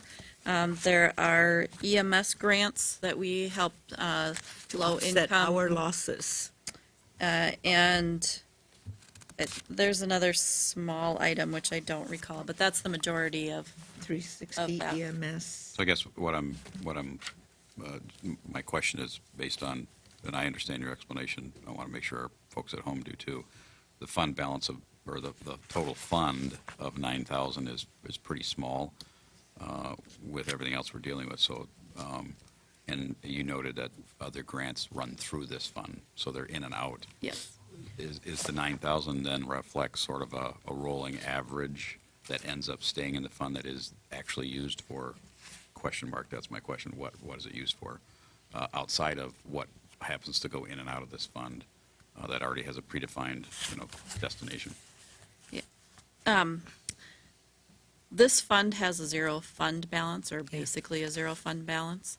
9,000 is the expense. And because CDBG, it has a July through June year end, we have some overlap in carry forward and things, so that's why it's not exactly, Yeah, they're on a fiscal year, and we're on a calendar year. Yeah. The feds, and so I see where you're putting that 9,000, because what we did was we reduced that. And it's a partnership that we have with the school district to run that senior center. Okay, well, page 59 is what you brought my attention to, correct? right. So I see a lot of numbers on there, and they're all they're a lot bigger than 9,000. And so what I'm trying to get to is reconciling why this fund balance, or Oh, sure. this total fund says 9,000, when there really isn't any numbers that match 9,000. There is actually two. There's in the EMS grants, there's a 5,000 and 4,000 if somebody were to try to put Yes. this together. But And it actually is those two. When I was speaking earlier, I was in the wrong column, I should have. Yeah. 360 communities is 4,000, and EMS is 5,000. 5,000. That So comes The to 9. those are the only two things Those are the only reflected two. in your slide, even though there's other, the garage, senior center services, and these other numbers that Home run through remodeling. this. When a grant has a specific purpose that matches one of our existing funds, or has some matching funds out of an existing fund, we tend to run it through that fund. Right. And in CDBG case, we have funding for the garage, which we put directly into the garage fund. The senior services is the one we used to keep in this fund, and now we're moving it over to the general fund because of the position, the matching funds of the position, just to keep it a little cleaner. There are some other funds that are listed on here that are directly managed by the CDA. So they actually never come to the city. The CDA handles them on our behalf. So some of those home remodeling grants and the CDA rehab loan, the garage remodel would go through the garage fund Gotcha. as well. So basically, the only two left are the 360s and EMS. Yep. For the 9,000, and that's why it's still just reflected here. We used to run the administrative costs through this particular fund too. Again, it's a combination of Amber and Julie's positions, and so it got to be a lot of moving parts for just a little bit of. Sure. And remember, we get the money, but we had opted to have the CDA manage this federal grant for us because of all of that work. And then when it gets into the CDA pool, our citizens can draw from it also on this home remodeling grant pool that some of our money gets into it. So they can look at it, and the CDA rehab loan program. And then that's where when you see the garage remodel, that fund also. We can draw from that pool. Mhm. That- Did we get, by the chance, what did we get in this current year of home remodeling grant applications, I guess? I don't know the Did we answer get to that much? question. It's one that we are always trying to find out, and Jenny and I had talked about this also, how many of our residents really use Advantage that. of it, yeah. Madam Mayor, members of the council, we have the information in the monitoring report that Yeah. you get. I just don't have a copy. Yeah, and I We don't do have, and I've report on seen it that, every year. yeah. I know we've had, in prior meetings, we've asked, and it's not necessarily, I don't know that I remember you or anyone else saying, we run out of money in the first quarter because there's so much, Yeah. there's so many applications that qualify, and there's such a flurry of Yeah. of demand. I think we know that there's demand because we can see it in the housing Mm-hmm. stock, but matching those folks who need it with this fund is an education piece that I don't know how we improve, to get the word out, basically. But Oh, anyway. the word, it's on our website. It's also on the printed, Yeah. Well, bulletin. I know we're pushing it out. I don't know that they're The- reading it. Madam Mayor, members of the council, that really comes into play when our inspectors are out in the field and Yeah. there's a violation. And they give 'em- homeowner says, I just don't have the funds, what can we do? Right. We make those personal contacts with the CDA so that they can Excellent. be Directed directly to that. impacted by this. And it is a very positive impact when that Mm-hmm. connection is made and that code is fixed, and they're very grateful for the resource. Awesome. Well, that's Yeah. probably the best possible expectation we can have out of this fund. Right. Is through the inspections where they can make a direct contact and make And it available. they have to qualify Yeah. to get that, Absolutely. that money. Some people don't qualify. Did you put an application in and get turned down? Nope. We have a similar response on the EMS ones. It's very nice to be able to refer people who call with concerns about the ability to pay their EMS bill to. We direct them to 360 Communities that actually administers that for us and checks the qualifications. Fantastic. Thank you. The next slide shows a little bit of what we've been talking about on the community development. Black Grant just shows you the breakdown of how we've allocated those funds. This is the year 2013 and 14, which you've already acted on, I believe, yes. And we have 59% in those housing and rehab projects and 36% in public service projects. So the garage and the senior services, and that same chart that we were referring to back in the budget book does have those broken down by those categories. Cool. Okay, on to the Economic Development Authority, the EDA fund. We have a total of $619,000 as a budget in this fund. That is an increase of $25,000, and again, that is as a result of the changes that were made back in 2009-10, and we moved that economic development activity and position into this fund, and then are increasing the funding in here to cover that. The EDA fund does provide some of the debt support for the Performing Arts Center, and the amount for 2014 is $426,400. Was that 410 for a while? Kind of fixed it up out of 410,000 numbers up? Yeah. Do I remember that correctly? Councilmember Keely, Yeah. yes. They, it was 410, and in last year's budget, we identified that the host fees, that is Yeah. another one of the Because of- funding support, is remember? not coming in Yeah. as projected. We would have Yeah. a small, an increase annually. That's why we did all that work at the legislature to try and backfill our losses. Which we got something through. Yeah. Fund balance in this fund is, has a planned decrease over the next 5 years of $300,000, but is still well above the required policy for this fund. And also in your financial management plan, it says that annually we'll look at whether we want to supplement this fund with a transfer from general fund balance, and we do not propose any general fund transfer for 2014. Next, we'll talk about our active TIF districts. We have in your budget document 5-year financial plans for all the active TIF districts as well. Those TIF districts actually have a TIF plan and a TIF budget that is for the life of the district, and we project on there what the annual spending would be and as well as where we would be compared to the TIF budget. To review, we have TIF District Number 2, which is the one that we keep talking about as decertifying at the end of 2013, and the final expenditures in that fund. Then we have the Pooled Development Fund, which was a pooled fund for TIF Districts 1 and 2. TIF District 1 is already decertified, and of course 2 will decertify. That allows the tax increment laws that applied to TIF Districts 1 and 2, because they're older TIF districts, allows us to use tax increment. You've been talking for 2 hours. Yes, allows us to use that in certain other projects as defined by the TIF plan outside of those districts, and so that's what is pooled.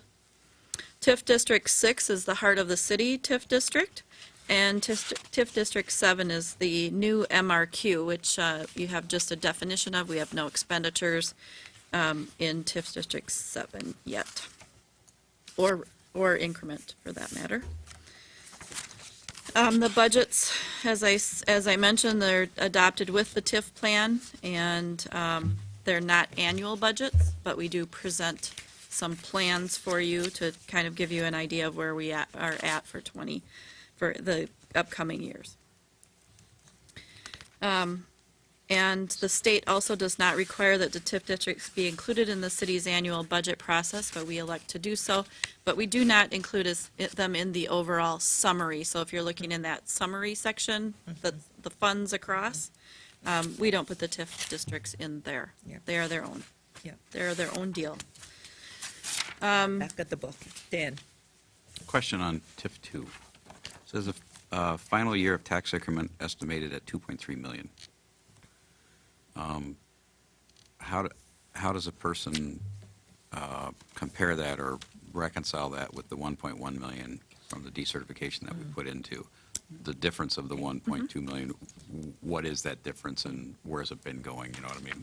Because it wasn't 2.3 that we were keeping, or I'm sorry, giving back to them. Right, so in a TIF district, when we set a TIF district, the original valuation is set, and that remains in the tax base of all the different entities. Then as the valuations grow on those properties, that's the increment that's captured for the city. And the taxes are calculated based on city taxes, county taxes, school district taxes for that, but that all the revenue goes to the TIF district. So that's allowed to pay for the improvements in the TIF district and PAYGO. and all those, all of those The developer. things that are in that TIF plan. So the 2.3 represents what would be the counties and the school and the city's It's the portion. gross amount, Yep. and our share of it is the. Yep. So when we were calculating what would be generated as taxes when it rolls back into the city's tax base, that's the $1.1 million comparison. So the 2.3, the county will be getting more money, the school will be getting more money, and we will have about 1.1 that goes into our general tax levy. Thank you. Yeah, so that is this slide. I think we've covered everything in this particular slide. Moving on to the pooled. Again, we talked about the pooled expenses, the ones that are outside of the TIF district. There are bond payments and bond payments and pay-goes that, as long as they're in place at the end of the TIF district, that those will continue to be paid from the existing increment that we have already collected. The next one, TIF District Number 6, is the Heart of the City. We established that in 2002. It'll decertify in 2019. That was a renewal and renovation district created for the purpose of enabling redevelopment in the heart of the city. We expect about 0.8 million in 2014 of tax increment. And the use of funds is debt service payments on outstanding public improvement bonds and developer pay-go. And then the next district is TIF District 7, which was just established in 2013, 2012. It's a soils deficiency district created for the purpose of enabling redevelopment within the MRQ, and we have not collected any tax increment yet, and no expenses. That brings us to the remaining steps in the budget process. We will have one more council work session with the detailed discussion on the CIP and the enterprise funds. And that is November 26th at 6:30. We also have the virtual budget open house video that's available on our website for residents, property owners to look at. And the website is up there, burnsville.org/budget. There is also an opportunity to comment right on there on the website. So if viewers have something that you would like to add to the budget process or questions you would like answered, that is a good place to do that. And the final meeting will be December 3rd, which is the regular council meeting at 6:30, where you will consider adoption of the budget.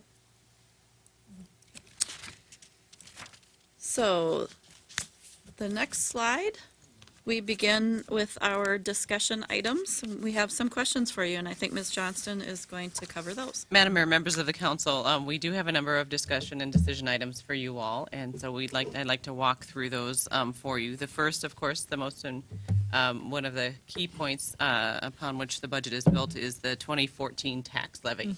As we've been discussing tonight, the tax levy increase of 5.4%, which is less than the maximum of 5.7%, includes a 4% increase to the infrastructure trust fund. As we've discussed tonight, that's offset by the additional increment, the additional tax value that will now be part of the general levy, and then 1.4% for other services. In that context, our first question for you is if the council is comfortable with a 5.4% increase in the tax levy. Members of the council, I'm, there is consensus. I'm comfortable with a 0.5% increase in the levy to existing taxpayers and all the other new money being part of the Yeah. number. The moving that capacity over to the general fund, yes. Okay, Okay. next one. And for those of those, the next piece is the five-year financial plan for the general fund demonstrates the potential tax increases that would be necessary to deal with the financial pressures that the city would be delivering in the scope of services that we currently deliver. And we sort of, with the caveat that you all challenge us every year to come in under those, and we will continue to do that and continue to work to provide the most efficient services possible. The question is if future general fund levies are in the orders of magnitude acceptable to the council. If they aren't, then we have to look at the service level, services that we provide. Council? It's very conservative, and we continue to work at it, but it's, Well, it's easy to say yes now because we're not making any decisions in those years, but I think we have to be cognizant of that fact. well, at least we're a city that has a five-year projection on all of these things, so we understand what the pressures are, and we can make better decisions. So are you all comfortable with the five-year projections as it is? And we continue to work on it. It's not as if we're adopting those. Okay, Bill? Comfortable is always a difficult word every year when if that's ends up to be our reality for reasonable pressure,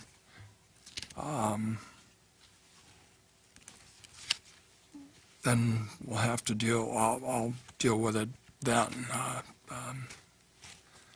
So that's a conditional, yes. Suzanne? Well, and I agree, and I think that, again, you have to look at what our needs are going to be. I don't think our citizens would want to see police or fire or any reductions in public safety. We have our streets to consider. So again, I mean, I'm comfortable, and I think our citizens would want us to look at those core services to make sure that they're maintained at the level that they are, at least currently. Mary? Well, I agree, and as I said earlier, I think that staff usually takes a very conservative view of this, and I know it's an educated guess as to what that's going to be, and I think that I'm comfortable with that, with it knowing that's what it is. And I think history tells us that we have been very conservative, and we always look at each of these things. But what I like about a 5-year plan is that when we get there, we understand what some of the pressures are. But when we get to really adopting the budget, it's always been below what we have seen because our staff, as well as we are conservative and prudent about looking at the service we need to deliver and being good stewards of the public trust, just like we are. So I see the work that we all do together as a team working on accomplishing what we need to do for the good of this city. And we've been doing it pretty well. Okay. So, Thank you. Is that a to be determined? yeah, well, everything is, staff is asking us, are we comfortable with the 5-year projections? And that we'll take a look at things as we go, so. Council, Madam Mayor, members of the council, really what we're looking for here is if that sort of order of magnitude is something that you find reasonable, given not that we do 5-year outrageous. financial planning. Otherwise, we'd have to start looking now at some service reductions. And so that's what we are trying to get a sense of as to whether that's the direction. Well, I look at the summary of what we're doing ongoing, and I don't see any high peaks. So, The next question, you all had directed us, I believe, earlier this spring, to find funding for the $11,000. We lost the funding for the Mobile Volunteer Network, as we had quite a bit of conversation that certainly is a force multiplier, if you will, and has a lot of benefits. But when that funding went away, you all directed us to come back and find some way to fund that. What we have done is we've reduced a position from a full-time to a part-time receptionist position, and used some of that savings to fund that Mobile Volunteer Network. And we just wanted to make sure that you all are comfortable with that. you did some very creative things and finding that money, so yes, I believe. Suzanne? Yes. Dan? Bill? Where's it coming? Oh, I'm sorry. Oh, Where's it coming? They- Madam Mayor, Councilmember Keeley, we reduced a Reduced. position, we Yeah. cut a position from Yeah. full-time to part-time. yeah. Gotcha. Yes, I do support that. This is an easy one, yes.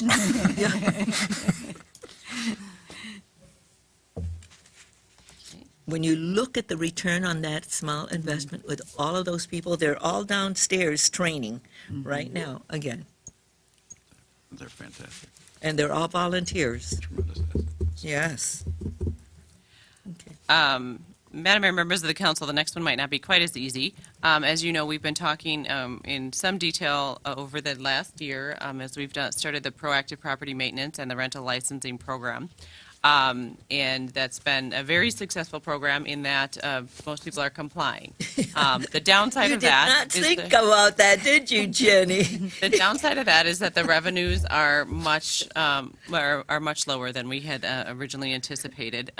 We've had less than a year of experience in this program, and so it's kind of a challenging point in time. But we did want to highlight this for you as we've talked about it, because as we need to fill in the gaps for those revenues, it changes from a self-sustaining program to more of a core service that has some support by property tax dollars. And so that to us is a triggering point for a policy conversation for you all in that it sort of moves it from sort of a self-sustaining program to one that's really part of the core services that we provide.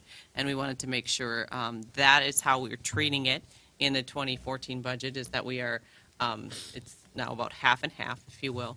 And so we want to make sure that you're comfortable with that as we move forward. Mary? I'm very comfortable with it. I think that it's important as we try to improve our housing stock and our, the way our neighborhoods look. It's very important to our tax base. And we've really only done a quarter of the city so far. So I would entertain revisiting this after we've done all parts of the city. But at this point, until we've completed that, I would like to see it continue. And even if it does come out of the general fund. Bill? I agree with what Mary said. Okay. Dan? I agree with, I want to put a caveat. The reason why, number one, I want to compliment Jenny and her group for taking a shot at having this fully funded through fees. One can't predict what the outcome was going to be. The outcome was actually good. I know. Yeah, People So replied that's a once very they- good thing. The reason that I believe that we have to fund it for another year and possibly through the third year to get through the entire city is, under no circumstances do I want to sit here as an elected official and have a situation like Country Village ever come up accidentally or discovered in a more non-deliberate fashion. We're very deliberate about our inspections. We're taking it very seriously. And until the city has gone through all the buildings or all the samplings and the city's been done, I'm not comfortable, and I think we owe it to our citizens to ensure that we are doing that public safety not in the sense of police and fire, but the other public safety, which is what the inspections department turns up when they go into these apartment buildings, and we have a significant number of apartment buildings. So I believe it's our obligation to the rest of the city to make sure that they're following code and they're following what they have to do, and that we don't have a slum alert situation anymore. And if we have another one, we're going to find them and get the situation corrected. So for that reason, I'm in. Did that sound like a show on TV? Suzanne? I agree. Okay. Yeah. May I just Yeah. add one more thing? Yeah. You know, I'm really He glad. said it all. Yeah, and I'm glad that Dan brought up Country Village, but part of this is also it deals family. with the single-family home. So what I want to be sure is that we proactively prevent the mini Country Village. Because I think that there are privately owned homes that also, you know, they're so run down, and they can, especially if they're rentals, have people living in them who are, you know, there are a lot of police calls, and I think that it tends to go hand in hand. And so I just wanted to draw that a little further, that the single-family residences are very, very important to the image of our city, too. Yeah. Absolutely, and Madam Mayor may say this if you don't allow me a follow-up. I believe this is one of those critical points in the history of the city that we're going to look back And say it was. and say, Yeah. thank goodness we made the Had the decision courage. to take the steps to institute that sort of program, because as our city has gotten older and we've seen the country villages pop up and some single-family homes pop up, we have to step in and now, or we will become one of the other cities around the country, take your pick, Right. who didn't do this and let the city deteriorate, the residential and or some of the commercial assets deteriorate, and are reflected on the city. So I think this is one of those, and quite frankly, the dollar amounts being 50-50, I think we're getting a bargain for the benefit. Right. The cost-benefit analysis, to me, is huge in favor of this, so full support of it. Yeah. The other part in all of this, as we look at our aging city, and we look at holding our AAA bond rating, one of the things that the raters look at is the market value. So if we're not taking care of all of those properties, multi-housing as well as single, Right. family dwellings, that has an effect. To your point, it becomes, if we're not taking care of all of those things, that has an effect on the value of the city. We're seeing an uptick right now. That's good, because the things that they look at is market value and per capita income and our debt.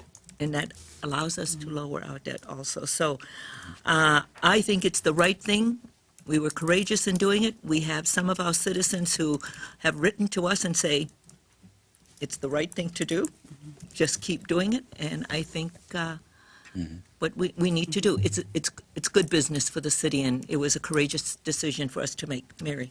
Yes, I agree. Personally, I'm getting a lot of compliments on this. A lot of people will stop me in the stores or church or wherever and thank all of us for doing this. Yeah. But those are the people who just do this one-on-one. And there are some people who really feel that we're doing them wrong, and that this is a bad thing, and they're the ones who get all the publicity. So I want to thank those who do take the time to thank us, and because they know how much this means to the community. Yeah, and it really is good for our community, so yes. Okay, next one. Madam Mayor, members of the council, the next question is really related to the use of fund balance. Ms. Dry went through those in detail in the presentation, and so I will, you should have a list in front of you. The County 42 fiber project at $32,000, elections equipment at $120,700, the annual debt service fire center improvements at $140,000, and then the planned drawdown of restricted tipping fees at $133,144 for a total use of fund balance at $425,844. Madam Mayor. Yeah. I just noticed there's a typo. It's elections operations. It shouldn't say elections equipment. Just equipment, yeah, because it's coming up to that, and that's because I saw the elections equipment was not That as was high actually last We year. did that last year. Yeah, we did that in 2013. Yeah, So- this is, okay, This elections is- operation. Now, you're saying it has to be plugged in and turned on, right? We got the equipment now. Yeah. Yeah. You know, and we just saw that we have, and we said that this is the way we could use that excess in our fund balance, that unassigned one is, the emergency is these one-time. Suzanne, good? Bill? Mary? Dan? Yes, I just want to note, we had already made this decision, but Yeah. annual debt service for the ice center, that 140, that's part of that, what we were talking about earlier. We already made the decision and we made the commitment, but each Yeah. year We'll staff start- is checking in with yeah. us. Do you still want to continue this? Yeah. Because that would flip from the one-time use Yeah. back into the general fund levy Yeah. by 140,000. That's right, which would be that's right, about on a our debt service. 0.4% increase in the levy. for this. Yeah, yeah, yeah. So, okay, Madam Mayor, members of the council, the remaining questions we've provided in advance. They're really for your consideration at the November 26th budget meeting. I won't necessarily read through those. I mean, I certainly could if you'd prefer that we do that. There are, and one of the things in there, in those questions are the fees and your comfort level with the fees. We thought it's more appropriate for you to hear about the enterprise activities. Yeah. You have the fee schedule. Ms. Dry covered it today, but if you hear about those activities, both from the operating side when Ms. Dry goes over the enterprise funds, but also when Mr. Albrecht goes through the debt service, the capital projects, then we figure that those are the times Yeah. where you can consider those fees Yeah. and charges. yep. I don't know. Who's in charge of that? Yeah, so the A next, level of Albrecht will be doing confidence a in that very person detailed that to spend that money wisely? yeah, the next three questions. Yes. Yeah, Resounding yes. The next three questions are for the 26th for Steve. Those are all of his. Those are his. Well, we'll wait and see that when he comes on board. Okay. With that, Madam Mayor, thank you for your commitment to walking through all of this in detail. I appreciate the work and the guidance that you've given us today. So Well- with that, if there are other questions, we'd be happy to answer them. Well, any other questions? I think staff, Heather, you and our staff, everyone, Jenny, Steve, Kelly, Dana, Jill, thank you so much. I mean, when you look at the work that you have done, we give you directions and you do it. And we're very fortunate here at the City of Burnsville to have smart, intelligent, professional people working for us who every day, every time are doing what needs to be done for the good of the people of the City of Burnsville. And we are very proud of you and thank you for the work that you do. And you're just as prudent as we are, so we are all working together and pulling in the same direction, so thank you. Okay?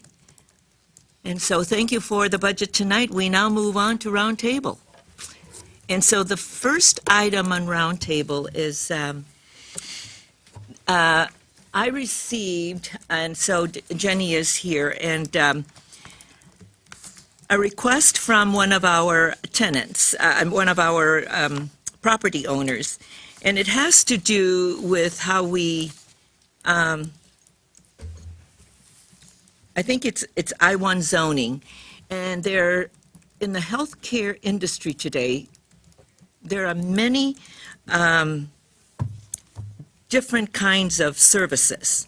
And so there are personal trainers who are opening storefronts in I-1 area, and it's not allowed. And so our property owner was asking, could we revisit this?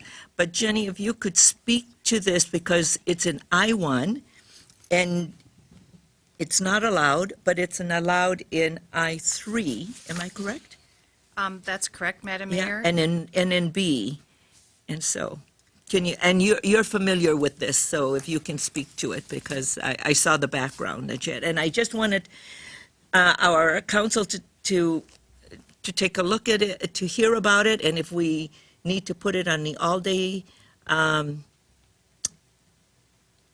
workshop to understand what's going on with this particular trend in the industry. But Jenny? Madam Mayor, members of the council, we have a land use that currently is operating illegally in the I-1 district. They are what we would call a sports performance facility. They do personal training, they do some group fitness, that kind of thing. And it came to our attention because of a code violation, so we sent them a letter. They had some illegal signage out, and that's how it was brought to our attention. So we do allow. We wouldn't have known if they didn't put up one of those signs that are illegal. Correct. And this business had violated the sign ordinance prior to this at different locations, so they were very well aware of the city's sign ordinance. So they were in other locations in the Burnsville. city also? Correct. That And were so they permitted. just moved over to Correct. I-1? So we do allow sports performance-related businesses in the I-3. That ordinance was changed a few years ago. I want to say 5 or 6 years ago. Yeah, because with we- Velocity Sports. Velocity wanted to move Sports and the volleyball. Midwest Volleyball, Yeah. and then there's Gymnastic Academy, several Yes. other types of kind of physical fitness, sports performance training. Jenny, and could you just repeat that? What zone were those allowed in? That's the I-3. I-3. I-3. The South Okay. Cross So did we Industrial. change our ordinance back then to allow that, or was it always allowed in those? We changed. It depends on your interpretation, because schools were always a permitted use in the I-3, so the interpretation had been that gymnastics is a school. It wasn't very clear. Dance school, gymnastics Correct, school? Yeah. karate, is that a school where we Yeah. allowed schools? So there was a lot of confusion on interpretation, so we brought that to the council. What do you mean by school? It's, in the past, it was interpreted this way. Do you want to allow these types of uses or not? And the decision was, yes, we don't have a problem with that. Right. There's adequate parking and that kind of stuff. Okay. In the I-1, it's our oldest industrial park district. It's primarily Large. set up for manufacturing and that kind of stuff. So it's certainly something that we can look at. The applicant, property owner do have options. They can make an application to request that the ordinance be changed, and they can submit the fee, and they can go through the process. We can review it that way. Or if it's something that you want staff to do, then we'll have to figure out how to put it into our work plan. Okay, Mary? Well, I was around when the industrial park district was created, so I understand what went into that, and having, I was going to say done time, but maybe I better put it a little differently. But having served 2 terms on the planning commission, I feel pretty grounded in land use. I think that a lot of thought was put into the uses of these districts, and I think that I would be reluctant to change this because I don't think it's really the highest and best use of the land, which we're always thinking about when we're creating these districts. What's the best use of the land? I don't think that this fits with I-1. And I think that when we do this, we're interested in employment, the kind of jobs that they will bring in. And we don't have a whole lot of I-1 in this community. Yeah. So I would prefer this to is not This tamper is with down in that. the Lark industry. Yeah. How much manufacturing do we have down there, though? Not much No, anymore. not much. No, that's a lot of That's- almost retail that's right. industrial, Yeah. Yeah, rental, and that kind that's of the stuff. reason why Yeah. I thought, there's not much Not much. I-1 over there, so where is the only manufacturing that's really doing substantive is Pepsi. Mm-hmm. And if you look anywhere else in that whole Mm-hmm. Lark industrial area, there isn't. And some of the size of the buildings, Are Really, all they're so 1970s and low small. ceiling. for today's manufacturing, they'd have to redevelop and, Yeah. raise and rebuild to create, I think, I-1 Real properties. true I-1. Because of true the I-1. size and the scope of those buildings, I think that's what's driven the usage that has evolved over the last 20 years and why this has probably gone in there too, because that isn't really an ideal spot for that type of industry anymore. It may have been back in So the should we 70s. just eliminate I-1? Or, Well, I or don't just kn- maybe reevaluate that particular I-1, because that is one of the oldest, I think, in the city. It is, Yeah. it is the oldest, Jenny. It was the first created I-1 in the city, the Lark Industrial Park. That's correct. And back then, industrial needs were apparently smaller than they are today. Well, because- it's really interesting because when you've gone through those buildings, they're all one level, Yeah, they're low very- ceiling. yes. You can't do the kind of manufacturing that is required today. So when you look at what do you use those buildings for, a lot of it is, But do Yeah. we want to preserve the district? well, that's just it. That's, But I if you, mean, just forget for a moment what the buildings are. I mean, the question is, it's our chicken and egg. Do the buildings determine the district, or do you determine the uses that you want in a particular area? yeah, and that's why I It's think amazing. this is a much deeper discussion for us to have, and Maybe we rather should put than it on all day. for the all day, because it is, and I agree with you. What I want to do is to see that we have because manufacturing is coming back. And I had a conversation with Darlene Miller, and it's coming back, but with all of the robotics, they're going to need high ceilings Well, it depends on on what kind they're of doing. I mean, robotics. if they're doing 3D printing, they don't need No. high ceilings. But But- at the Manufacturers Week presentation by, I believe his name is Bill Blazer from the chamber. From the chamber, he made that point, even Mm-hmm. statewide, and he had actual data on the increase in manufacturing, particularly manufacturing employment statewide in the metro Mm-hmm. area in particular. So I agree with you. Let's have it, why don't we put it on all day and we can really spend some time hashing I it out? think that's, and then Jenny and staff can give us some more information about what is the best way for us to look at the use down in that area. Because it's really a lot of old buildings from the 70s down there. Madam Mayor, members of the council, putting it on the all-day retreat list, staff isn't going to do any work with that. That- So once you talk about an Yeah. all-day Yeah, retreat, that's then right. we'll take direction. Yeah. That's, you're right, Okay. yeah. Is it too late in the year to just throw it out there for you to do a little work on, or, I mean, we're No. mid-November. Madam Mayor, members of the The all council, days, yeah, Yeah. the all days, Yeah. couple months away. Thank you, Heather, for helping. I think Yeah, that's no, the reason to put it on the Yeah. all day, because there really ain't any other Yeah, near-term options. yeah. And staff has done a nice job with the property owner, and from what I understand, staff has said, okay, you can have your tenant stay. Jenny? Well, I can just add, I mean, if the owner or the business, they can make an application with the planning department to amend the I-1 zoning district to allow this as a permitted or conditional use. So if they want to do that and cover the city's cost to study that, to get before you sooner, they have that option. It's And just was through this- you, they're asking you to take it upon, have the city be the lead on having this discussion, as opposed to you reacting to their request through the land use process. Because And- as Ms. Faulkner indicated, then we would have consultants also work on this. It's just that, I mean, we just don't have the staff capacity to do it Well, that's great. by the end of the year. Then, and does she know about this? And you've told her that she can submit? I don't know, Madam Mayor, I haven't talked to the property owner. We're dealing with the business directly, and we certainly can convey that to the property owner. I think that would, yeah, I think let's have her consider it. Okay, thank you. Just driving around that area, there's not a ton of manufacturing going on. No, I mean, except that- most of the uses are not manufacturing per se, very minor, but more other things that begin, in my mind, to blur, trying to draw a line in the sand on, as you're putting it, Mary, manufacturing, trying to Yeah. preserve that, because it's deviated so far away from that already, that I think it needs to be redefined as a zone, and I don't necessarily see this use as being really that far off the path of what exists there now. And that's just, I think, over the last 20, 30 years, it has evolved. And I agree with Madam Mayor's point. Today's manufacturing, not all of them, because I know that there's a building over there that we operate in, the company I work for, and the tenant on the end is a manufacturing. It doesn't employ a lot of people, so it's not, it's not a high number of, because it's not a very large space, but it's a machine shop kind of deal. Right.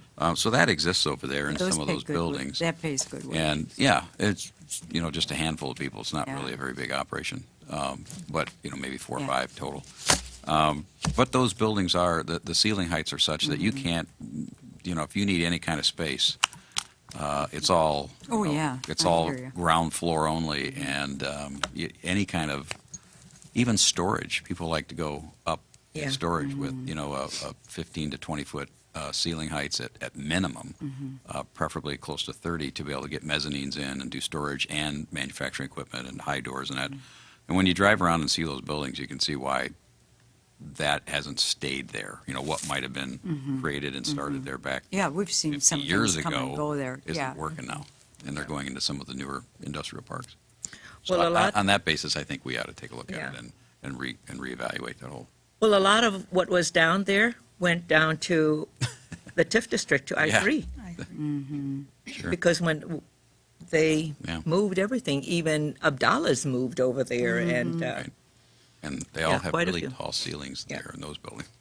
Madam Mayor, members of the council, what I'm hearing you all say is that we will go back to the property owner, make Yeah. sure that they are aware of the current process that they could, Yeah. could go through. And then depending on the outcome of that, if the property owner chooses to go that route, we will leave it off the all-day work session. However, if the property owner is not interested in doing that, then we will put it on the all-day work session, so at which point you can consider that along with the other list of items. okay, good. Okay. Thank you. Next item is the schedule for the all-day work session.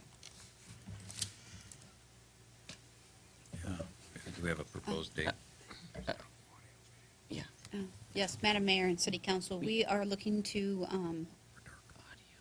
search your calendars for a good date to set the all-day work session. We typically schedule this on a Friday in late January. As it so happens, the last 2 Fridays of January we do have conflicts with right now, with people being out of town. And so we asked you to look at January 17th or February 7th as a possible date.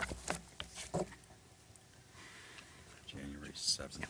I'd have to check another calendar, so I can't make a commit to either, but I'll check. I said I'd have to check another calendar. I can't make a commit to either one right now. 17th is a Friday? Yeah, The 17th and the 7th are both Fridays, yes. Yeah, I'm free That either works Are one. you free either day? yeah. 17th. The 17th What's and, the other Which is one? the 7th of February. and the 7th of The 7th of February. February might work out Yep. better. Is that? Yeah, 7th of February, work for everybody? Uh, Bill I has- still Bill's have to gonna check. So everybody else, Dan? Yeah, Either one Yeah. probably would. I just- 17th and 7th. Yeah, either one Okay. at this point works for me. So. All right, Bill, I'll Okay. check with you tomorrow and make sure that that's still good, and then we'll move forward. Thank you. Okay. Okay, very good, thank you. And which one are you leaning towards? January. Let's look and, let's hold off and we'll Yeah. find out what your, Oh. I think it sounds like either one works for everyone, and so let's just make sure that we. So, yeah, You we'll, get to it'll pick it. No depend on pressure. your schedule. Yeah. We determine when we get to sit by the fireplace. Yes, that's right. And he's on a beach somewhere. Oh, that, Yeah, that's true. It's earlier. yeah, that's earlier, yeah, That's before Yeah. January 8th. We okay, got to make sure everybody can. okay, Teasing the people who can take a vacation. okay, reports. Bill? No reports other than to say the MVTA was, had a great time, enjoyed it. Tomorrow that Heather and I have lunch with Beverly Miller at Pickled Pear, so. And unless you sat in for me for the Oh, the housing managers, they had a training for the new managers, for the rental properties managers and the multifamily housing, and it was great. All departments were part of it, property inspections, police, fire. I wasn't there for the whole morning because it ran all morning, but I was there for most of it, and it was very well received. People were asking good questions, and it's always interesting. And I must say, I'm really impressed with every department in the city that comes together with this to really help make sure that the people who are renting an apartment are in a safe, clean, and well-maintained building. So thank you. Thank your staff, please. And PD and fire too are just so important to that. So that was that. Okay. I Suzanne? don't have anything to report. Okay. Dan? Don't have much to report. Okay. Wait till next. And I knew it was going to be really long, so I had Well, I sent, got off of two committees. I had- apologize, Madam Mayor. I got off of two committees that they're on now, so. Yeah. That was the bulk of my reports. and the only thing I had was the Regional Council of Mayors, and we had before us was the Federal Reserve Bank, and it was a presentation on their community development outreach and everything that they do and how we can engage with them and so forth. So that was, but the Greater MSP was the most interesting one, and I sent all of you the PowerPoint because it was a 20-minute presentation, and I know that after hearing Ms. Dry, we would not be wanting me to go through the whole presentation unless you really wanted me to go through the presentation. But for an organization that is so young, has done so much, and I can tell you, in participating and being a member of that board of directors, all of those CEOs show up at those meetings. Wonderful. And so, and they ask, I mean, they're drivers of all of this, but they're looking at the regional economic development and growing the businesses here, and are willing to use the leverage of their network capital to do that. And at the annual meeting, it was great because Scott County was center point of all of the things that was happening, I mean, on the videos and stuff, because of the big win of bringing a company into Minnesota with Shutterfly. Yeah. And then the big thing that they're talking about is job retention and expansion and attraction. So our talent pool is our biggest asset, but now we have to make sure that we continue to grow that talent pool and also attract. And then, of course, the strategic plan is still is also the marketing part, and they're doing all of that. But I'm going to say that, and you can see all of the people who are on that strategic committee. And then, of course, when you look at the sectors that we have strength and that makes us stand alone from all of the others, is that we're in water and ag business. And we're really capitalizing on the water side of all of that. And then the biotechnology and medical. And then we have the strength of our financial advisory areas, and then they talk about the growth in manufacturing, and especially in R&D and software and energy. Are we growing in manufacturing in deference to the rest of the country or in unison? I think we're growing in manufacturing because our strength in medical devices.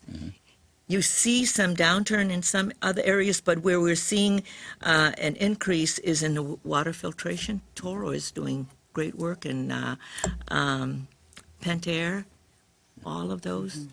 And it's now across the world. So it's really great. Did they note that Minnesota was growing faster than? Well, if rest you of the look at country? our unemployment rate, we're lower than the rest of the Yeah. country. I mean, in the manufacturing, that's what I was interested in. You know, they're all the data isn't in, but McKinsey is gathering all of that because it's growing throughout the whole country. What they're seeing is that manufacturing, all of the high manufacturing is coming back from China, back. All the intelligence and intellectual part of it is coming back into the country. And the lower part, or the what is it that they call the functions that are lower level, instead of China, it's going to Mexico. So, but more data is coming out at the university, and also McKinsey is doing a global-wide Sure. analysis. I've been reading that China's workforce is getting more demanding in wages and benefits, and the cost drivers are becoming a little out of control for them, and so. But air quality is also and driving air people quality, so out of there. precision manufacturing and high-tech manufacturing Yeah. is coming back because the cost difference is really not quite Yeah. what it was 10 years ago or 15, 20 years ago. So, but I sent you all, and if you have any questions, I'm happy to have a conversation, but it's really great.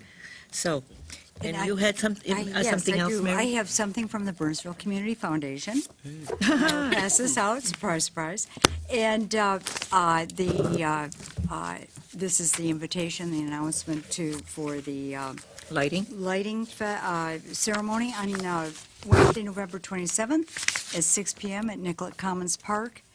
I've talked about it before, but I want to make a couple of points about that I heard at the meeting before I came over here tonight, and that is this is the 15th year, and the foundation, as you all know, raises the money for the lights. This does not come out of taxes. The foundation raises the money. And our contributors, both individuals and businesses, over these 15 years have contributed $500,000 to put on this light show every year. And the light show is this important, that one of our board members got an email from a woman who said that the lights are so beautiful that she goes out of her way on her way to get her chemo treatments just to be lifted up.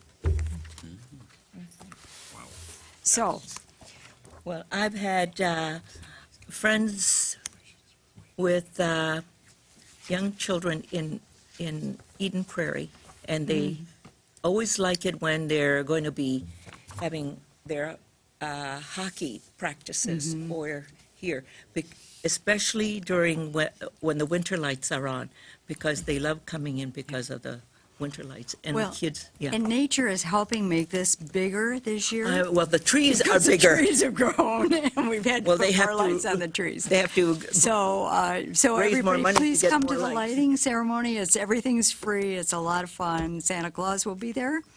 And until mid-February, when those come down, enjoy every minute. Okay. Thank you. Heather, anything else from staff? No, Madam Mayor.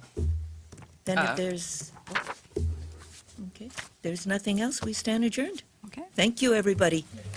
Yes, thank you for everything.